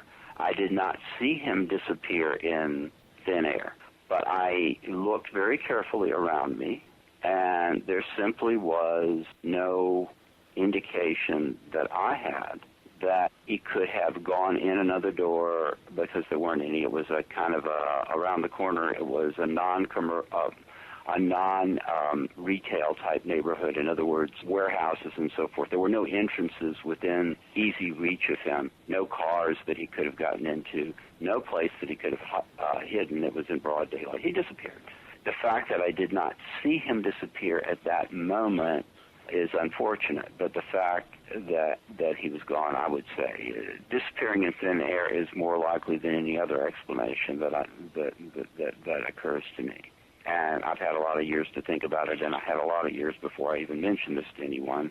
I do believe that, Tim, correct me, Tim is covering this in his new book on the darker side of ufology, and I believe Nick Redfern, in a different way, is also covering this in his new book on the Men in Black. We're going to have new reading material on this old but never before revealed case, and one of the few by a ufologist, and of course Tim also has one of those. Okay, Tim, the picture, the famous picture in someone near the home of John and Mary Robinson. That's correct. Now, there have been differing memories. We talked to Jim Mosley about this, and I gather you might remember it differently than he does, but that's not unusual. Lots of us remember things a little differently than Jim does. Okay. There's only one way to remember it, and if anybody who wants to check the background, my book, The UFO Silencers, Mysteries of the Men in Black, has an entire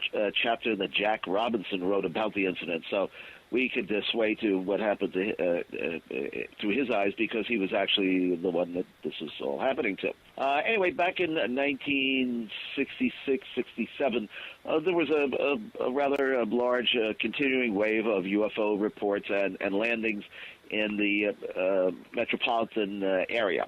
There was one incident where a group of teenage boys had seen a tall greenish, let's say little green man, because this was a tall greenish being running away from them in one of the parks. I think it was near Passaic, but you'd have to check the UFO Silencers book. The details, of course, on that. But anyway, Jack was involved. Was an associate editor of Saucer News. I was the managing editor, and I believe you were on the staff at that point or around that point as well. I was your predecessor. There you go. Okay. Anyway, now Saucer News, of course, had the largest circulation of any UFO magazine at the time, and probably the largest subscription base of any UFO magazine ever. As far as we know, because Jim did have a mailing list at one point of about 10,000 names, thanks to a kiddie program, I believe. Chuck McCann, was it, that he was on as a frequent guest. And, of course, he was on Long John, and I was on at the time, too. And Jack was a member of the staff of Saucer News. And Saucer News had a real office on Fifth Avenue in Manhattan, and regular meetings and staff meetings as well. In fact, Jack was kind of, if you remember, Gene, the secretary of the movement. He kept strict minutes, and we actually had meetings. And if you were on a line, he'd wrap the ruler on the table, you know. And he basically was infused with, absorbed Robert's Rules of Order. And he could recite it backwards, forwards, sideways. Yeah, that's probably the only person ever in ufology to actually have minutes that nobody would listen to at the next meeting, you know.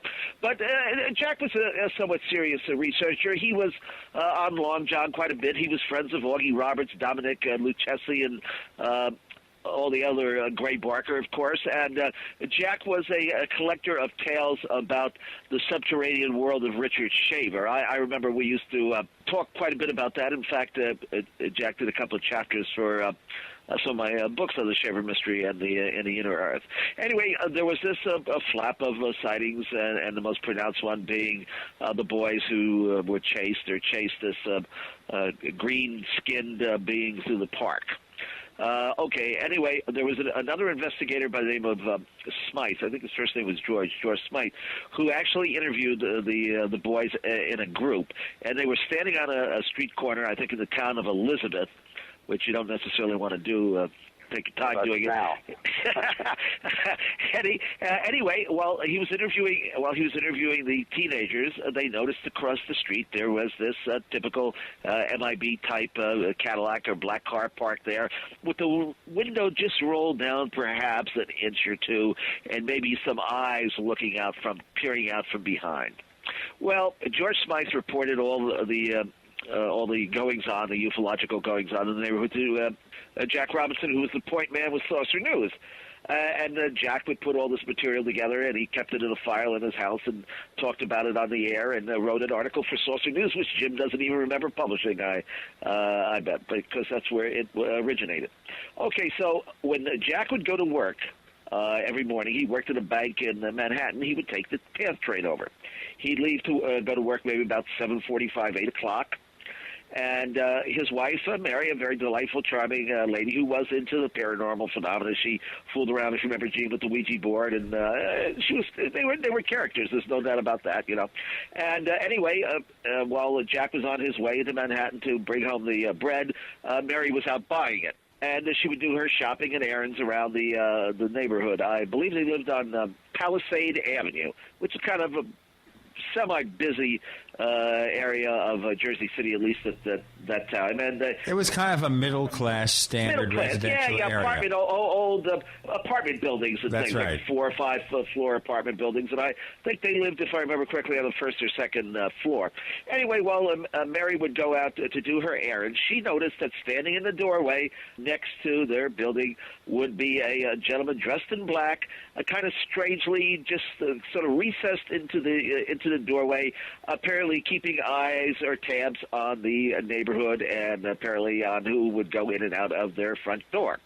All right, so she called numerous times about this, and while this was going on, Jack was reporting some interference on the telephone, some of his files being rifled through, the normal paranormal, paranoid stuff that you might expect from a UFO researcher. Who, now, understand, of course, to anybody else, this is not normal. It's very unusual. We have Tim Beckley, and you'll learn later how to get more information from Tim, including some free newsletters, I gather.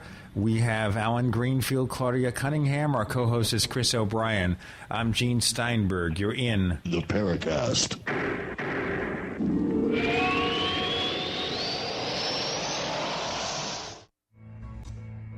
Is there a secret UFO agenda?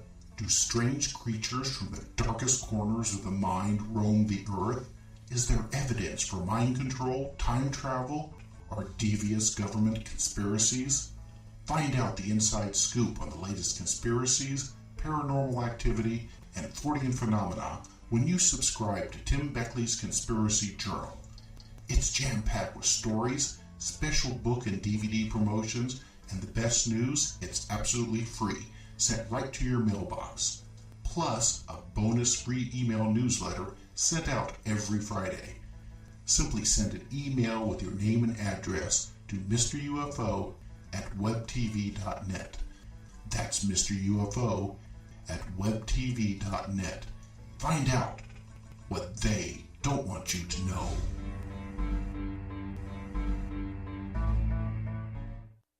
There are many types of storable foods, but how about a superfood that contains every nutrient that the human body needs for survival? 50% protein, 300 milligrams of potassium per ounce, and calcium and magnesium for your heart and bones, with many more nutrients found in this incredible food source that the government does not want you to have. This product is available in powder, seeds, and oil, and is shipped free to your door in the U.S. This product is illegal to grow in the U.S., but is legal to import. Don't waste time thinking about storing food. Plan ahead and prepare for yourself and your family now, and be in control of your destiny. You can save and invest your money, but in the end, food will be your greatest asset. Remember what the Word of God says in Ezekiel 7:19. Call 908-691-2608 and see what the powder, seeds, and oil can do for you. Remember, food will be your greatest asset. Call 908-691-2608. This product does not contain THC. Call 908-691-2608 today. You know the Constitution like the back of your hand. You've read books, listened to podcasts, attended lectures, surfed websites, and watched videos. You've made liberty your life's goal, but something seems to be missing. Stickers from LibertyStickers.com. Exercise your freedom of speech with the world's most dangerous bumper stickers. That's LibertyStickers.com. But wait, There's more. You can buy Liberty stickers wholesale. Get them for 99 cents each when you put 100 or more in your shopping cart in any combination. Sell them or give them away. They're great for gun shows, flea markets, fairs, outreach, and more. Earn extra money, promote freedom, and spread the word. Need custom stickers, labels, or decals for your organization or business? Liberty Stickers makes them. Go to libertystickers.com to order or call 877-873-9626. libertystickers.com, the world's most dangerous stickers. Hello. At ofthefield.com, we strive to empower you with wild food preparedness. We get lots of amazing positive feedback, most of which we feature on ofthefield.com. Here's a small sample of all that people like you have to say about the wild food experience. I have about 15 wild food guides on my bookshelf, which left me wondering if I even needed another book. Boy, was I wrong. My knowledge exploded to an entire universe of wild foods. In olden days, it was the norm to know which plants are edible and which are not. Dear Linda, just wanted to let you know I received your book today. Wow. I watched the DVD last night. I was awestruck. What wonderful work you have done. This information can bless many people. Thank you again. Thanks again. Your book has given me the most hope and inspiration. Thank you. Folks, thanks for letting us help you get back to basics. Read all of the testimonials at ofthefield.com. You can order online for you and your loved ones or call 1-888-51-EAT-FREE to share in the secret. On air, online, and on demand. We are the GCN Radio Network. This is Jacques Vallée. You're listening to the Paracast, the gold standard of paranormal radio.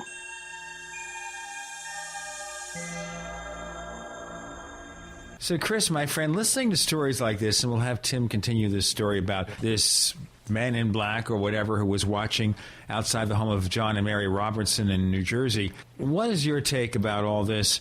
Do you find yourself looking maybe furtively behind you that maybe you're being followed by someone? Well, the only times, no. I guess the short answer would be no, I don't.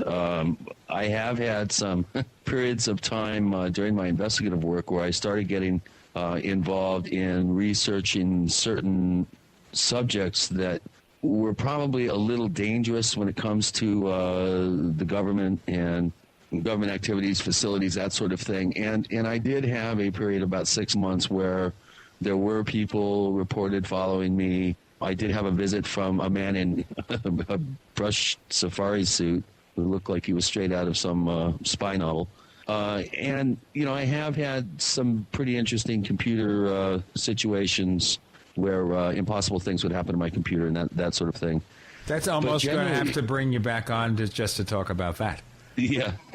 Generally, the way I look at it is that there are factions within this whole mystery, and they're not all in agreement. And I tend to think that I have one faction that's protecting my work and protecting my interests and shielding me from the other faction. So I look at this also from a positive point of view that everybody has this knee-jerk reaction that these types of entities or beings or agents, if you will, are negative. And I think that's an assumption on our part. I think there are as many of these types of denizens of the mysterious out there that are supporting our efforts as opposed to trying to thwart them. So that's kind of my take on it. In other words, I want that glass to be filled. It's not half empty. It's not filled. I'm going to help fill it. So, okay, so let's take a look. The man watching Jack and Mary Robinson. Tim Beckley, tell us more. Okay, so Mary would say that she felt that this individual, this MIB, was spying on them and might have been responsible for the files being rifled through and the telephone interruptions and so forth. So she called 5 or 6 times, and again, we tried to, Jim and I tried to figure out, well, is she making up this story just to tantalize us and to have something to discuss with the very important staff of Saucer News? Or was there somebody legitimately standing there that shouldn't be there that early in the morning, and how strange were they indeed? So what Jim and I decided to do, we made plans the night before that he was going to pick me up in his car because he drove. This is he can't remember who took the photograph. Well, I didn't drive at that time, but we'll get to that in a minute. Okay, so he picked me up, And we drove through the Lincoln Tunnel over to Jersey City. We did not tell Jack or Mary that we were coming. We pulled onto Palisade Avenue, and some cars were double parked. It was a very narrow street. People, there wasn't, parking where you had to move your car at, 7 o'clock in the morning like there is now. They tow you away, So there was cars parked on both sides of the street, leaving a very narrow space to get by if you had to drive. It wasn't a one-way street. Anyway, we get up to the barbershop, which was next door to their apartment building, and sure enough, there is a black Cadillac parked on the street, or a black car, let's say, because I don't remember what it is now. There's a photograph in Saucer News that was printed at the time. Sure enough, there's this, I would say, peculiar-looking individual. He wasn't levitating off the ground, and his eyes weren't glowing or anything. So Jim hands me his camera. Okay, it was his camera. He hands me his camera. I take it. I stick my hand outside the window, focus on the individual in the doorway, click, one click, and there's some traffic in back of us, so we decide we're going to go around the block, try to find a place to park, and confront this person firsthand. Well, I would say it took us maybe 5 or 6 minutes to get around the block, right? It is Jersey City. It's not Manhattan. And we get back to where this had taken place, and the car is gone, and the individual is gone. Now, the peculiar thing to me about this, other than the fact that he did look a little strange, I always enjoy looking at the pointed shoes that he's wearing. They maybe look a little two-tone or something, and he's wearing the black trench coat and a hat and so forth. But the thing that I find peculiar about this is that directly following this episode where I took the photograph, or Jim and I took the photograph, the man never returned, and Jack and Mary never reported having any more interference. So people say, well, you were stalked by the men in black. I say, no, I stalked the men in black, and I do believe that I chased them away, because lack of fear and persistence will often shotgun or get rid of the evil. I don't know how I'm sure Alan would put it much more eloquently. But, but the thing I'm going to ask, because, okay, now we have the rest of the story and what happened, who this guy may have been. On the other hand, if you go into certain parts of New Jersey, certain people live and work there who are members of, shall we say, less than legal elements or corporations. It could be he had business I don't think that they were living in Jack and Mary's building or next door to it. And why would they disappear mysteriously and never show themselves again after the photograph was taken? Yeah, well, you don't know that because you have not looked at that corner every time. And was Mary watching every single day whether this guy would come back? You certainly have a valid point there, Gene. I can't swear on my life that it was a MIB, but I do think it was a strange incident. I do believe that Jim's take on it was that there was some sort of after-hours gambling going on. Well, there was no evidence at all for that. Most after-hours gambling, I don't think, is going on at 8 a.m., and they don't usually have a guy standing in black in the park. It doesn't fit. And when you add up the fact that Jack and Mary were both involved again in all this supernatural and paranormal stuff and had been investigating these cases in the metropolitan corridor, you just have a little bit more than, shall we say, a coincidence. Or at least that's my take on it. I find it a little bit strange. And the guy is kind of odd-looking. I mean, he is recessed back into the doorway, and he doesn't even belong circa 1967 in that neighborhood that I can put my finger on it. Yeah, well, I think, Gene, this is really important because I've heard the same thing from Jim Mosley, and I think a grain of salt and a certain amount of skepticism is really extremely important. There is Robert Anton Wilson's famous dictum about a cast iron BS detector in order to be able to do any of these things. And I feel that is true, but my BS detector in this particular case tells me a number of things. First of all, of course, Jack and Mary would know the immediate neighborhood better than anyone else at the time. And they were, in fact, looking all the time. That's sort of the reason that Jim and Tim decided to go there. Am I not correct, Tim? Yes, okay. Because to get Jim Mosley up at 8 o'clock in the morning, or myself for that matter. Okay, so they take one sweep around the block, and he's gone. And don't think that Jack and Mary stopped watching, but they never reported it again.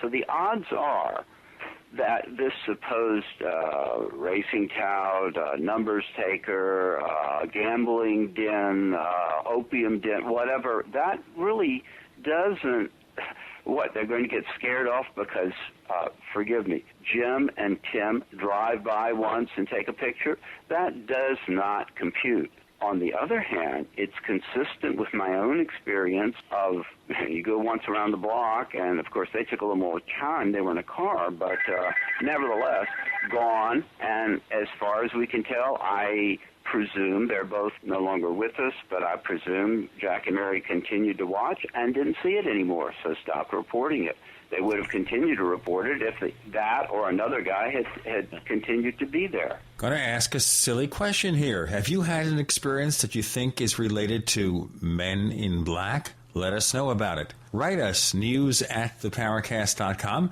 news@theparacast.com, or check out our forums and post your message there. We have Alan Greenfield, Tim Beckley, Claudia Cunningham. Our co-host is Chris O'Brien. I'm Gene Steinberg. You're in The Paracast.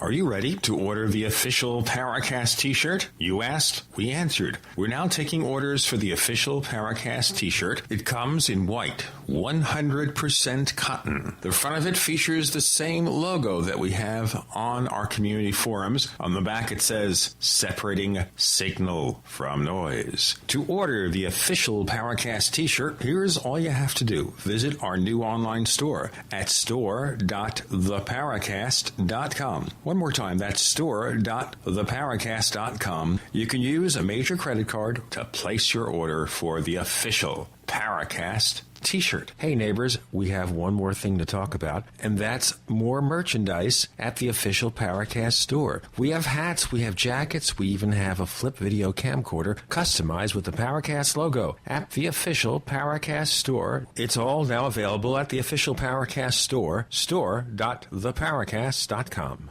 Before you throw away your used batteries, you need to listen to this. Now, going green can save money. Go green and save money by giving life to your used batteries by charging them with the Renaissance Charger. The Renaissance Charger uses a new revolutionary battery charging technology that effectively extends the life of new batteries and gives new life to used batteries. Invented by legendary audio genius John Bedini, this unique and patented charging system rejuvenates the electrochemical plate structure in the battery without additives, increasing capacity and maintaining cell integrity. Renaissance Charge offers a full line of products made in the USA for all types and sizes of batteries. Find out why our customers tell us the Renaissance Charger is the only battery charger they will ever use. Save your money. Save the environment. Visit us online at r-charge.com. That's r-charge.com, or call us at 208-772-4514. That's 208-772-4514. Be a part of the revolution today.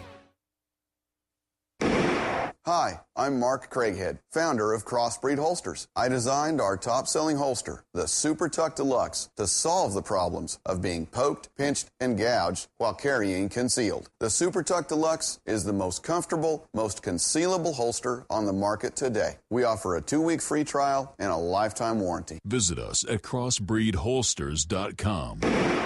Don't forget, crossbreedholsters.com. Hi, this is Ted Anderson. Have you ever wondered why banks, stockbrokers, investment advisors won't talk about gold IRAs? They've been available since 1986, yet the financial industry won't recognize the value of gold for your retirement. Gold has outperformed paper investments, yet no word about IRAs. If you would like to have gold for your retirement, call 800-686-2237. Don't get left behind by rising inflation and low returns. Call 800-686-2237. Secure your future future and call 1-800-686-2237. Did you know that you can be tracked and traced when you're online? With identity theft and cybercrimes on the rise, your passwords, your identity, and even your physical location can be revealed to complete strangers. Would you like to surf the internet anonymously and not have to worry about these threats? Well, now you can by visiting patriotinternet.com. For about $2 per month, patriotinternet.com will conceal your IP address and your physical location, allowing you to browse the web, send emails, and instant message anonymously. patriotinternet.com will bypass filters, blocked sites, and keyword blocking. You can also bypass logging by your router and your ISP. With patriotinternet.com, there is no software to install and uses 128-bit encryption for your protection. When using wireless hotspots, patriotinternet.com shields your information from identity thieves and is compatible with Windows, Mac, and Linux. Protect your identity and your freedom with anonymous internet access from patriotinternet.com. Visit patriotinternet.com today. America's #1 source for independent talk radio for over a decade. We are the GCN Radio Network.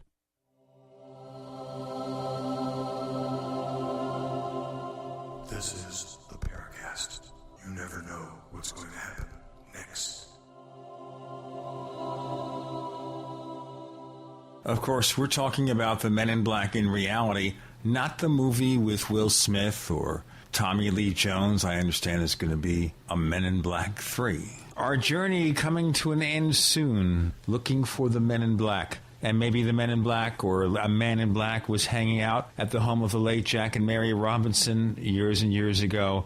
Tim, you were about to say something, but I should tell our listeners we have Alan Greenfield, Claudia Cunningham. Our co-host is Chris O'Brien. Tim Beckley is champing at the bit to respond to what Alan said. Go ahead, please. Okay. Also, too, like I say, the material from this is from the mid-1960s. And it is documented as much as any of this can be documented in the UFO Silencers book. It was not the only paranormal or unexplainable incident that took place surrounding Jack and Mary, George Smythe, and other researchers involved in this. In fact, on one particular incident, it was reported that Jim Moseley, John Keel, and Gray Barker showed up to interrogate some of the witnesses to the UFO flap. But, of course, none of those three men were probably ever together as a group, and certainly not in the Jersey City, Paramus metropolitan area early in the morning or late in the afternoon, I would even think. So there were a lot of materializations and other strange phenomena that adds import to this particular incident.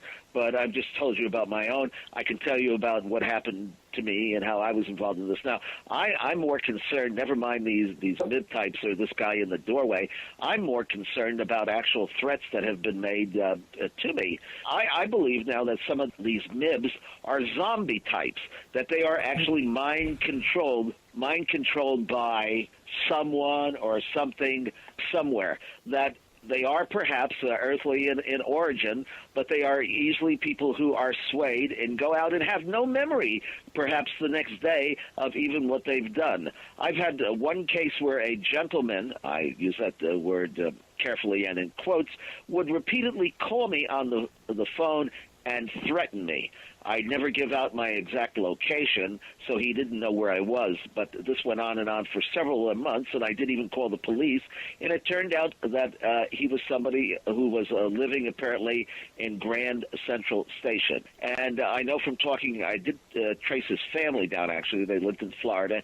And I found that he had a series of mental problems, and I think that this outside force, or whoever is controlling the phenomena, may have actually been involved in having him make these threats because they couldn't materialize and do it themselves. I had another incident where a place... But Tim, it could also just be an isolated lunatic. Yeah, but there have been there's been more than one isolated lunatics. That's the point. Maybe this subject attracts people of that nature. Isolated lunatics. Here we go. Yes, or maybe they really are being controlled. I think in some cases that there has somebody that has actually possessed them, which is the subject of my next book, Round Trip to Hell in a Flying Saucer. Well, no wonder we were promoting that book. But seriously speaking, a lot of what we're talking about here with Men in Black, it's kind of old. I mean, not that it's not important, but Jack and Mary Robinson in the 60s and the 70s. We have, of course, Albert K. Bender in the 50s, all that other stuff. So the question I put to the entire panel here, and Claudia, of course, your experiences are far more recent, but Alan, you mentioned early on, and people think I don't remember what people say, and that's only for what I say. But I do remember, Alan, you were talking about MIB from 2010?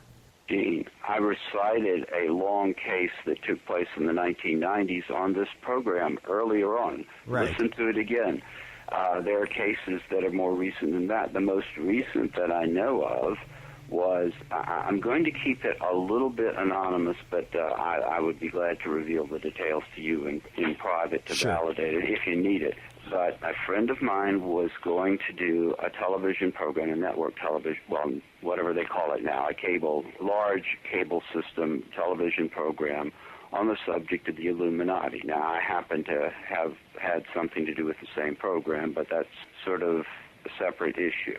Usually those programs, they pretty well, Tim knows the drill on this, they pretty well pay your expenses and maybe even give you a per diem. It's nothing to write home about, but still they get you there and they get you back. So anyway, so they stash their guests at a nice hotel at their expense, and this particular company did not send out the limo and stuff, which is nice, people enjoy that. But this guy was going to talk about his take, very different from mine, on the Illuminati conspiracy. Well, I'm not big on conspiracies per se, and the Illuminati, I have perhaps a very different interpretation of what and who they are. And Alan, we're down to the wire here, so we're going to have to ask you to summarize it.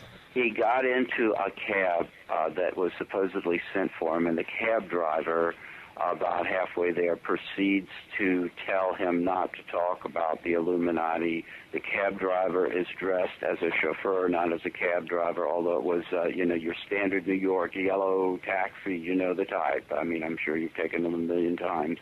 And when he gets there, throughout his experience with the people on TV, a group of people dressed in dark clothing with the Ray-Bans, the whole, the usual setup, but clearly not associated with the TV crew, are shadowing the entire broadcast. And the guy understated his case out of fear, but told me about it and asked me to keep, his name confidential, which I have done, and which probably is best that I do in his case. I didn't have a similar experience, so it was not my deal. But some of the TV crew noticed these people, and when they asked him, "Well, what do you have in the way of proof?" he looked around him and looked at some of these people, and he couldn't help himself. He laughed nervously, but also at the irony of the question, and he said, "Well, all you have to do is look around you." This was August of 2010 in New York City. Yeah, well, Gene, now also the newspaper in Tucson, I think it's is that Tucson recent enough Journal. For you? I mean, very recent. Okay, Tucson Journal. There is a lady who does a UFO column that appears in the internet version of the newspaper a couple of times a week. She has posted several MIB accounts from Arizona. I have one in my UFO terrorist book that took place in Palo Verde in July of 2009.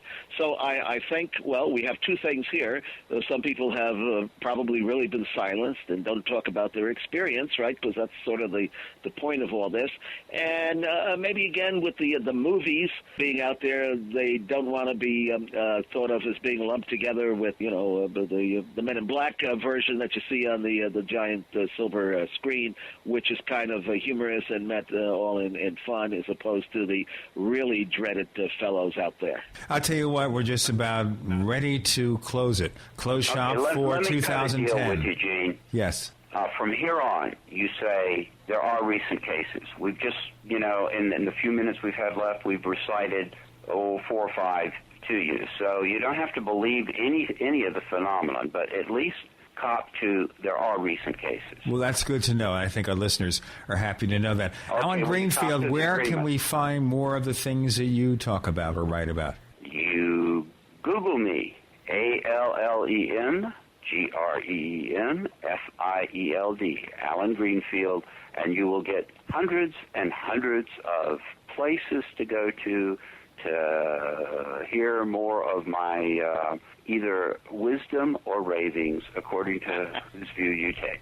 Tim Beckley, where can we find more of your stuff? Well, free subscriptions for everybody at conspiracyjournal.com, or what I tell people, go to amazon.com, type in my name, Timothy Beckley, or Tim Schwartz, or Commander X. Hundreds of books will come up. Then go to our site or my email, and we'll give you a better deal, but don't tell anybody. And happy holiday to you all. Chris O'Brien, where do we find more of what you have to offer? Well, I have a website, Our Strange Planet. It is a strange planet. It's OurStrangePlanet.com. And you can find out information about all my books and my current projects, including the SLV camera project, which is moving ahead in fits and starts. And happy holidays to everyone out there, too. Happy New Year.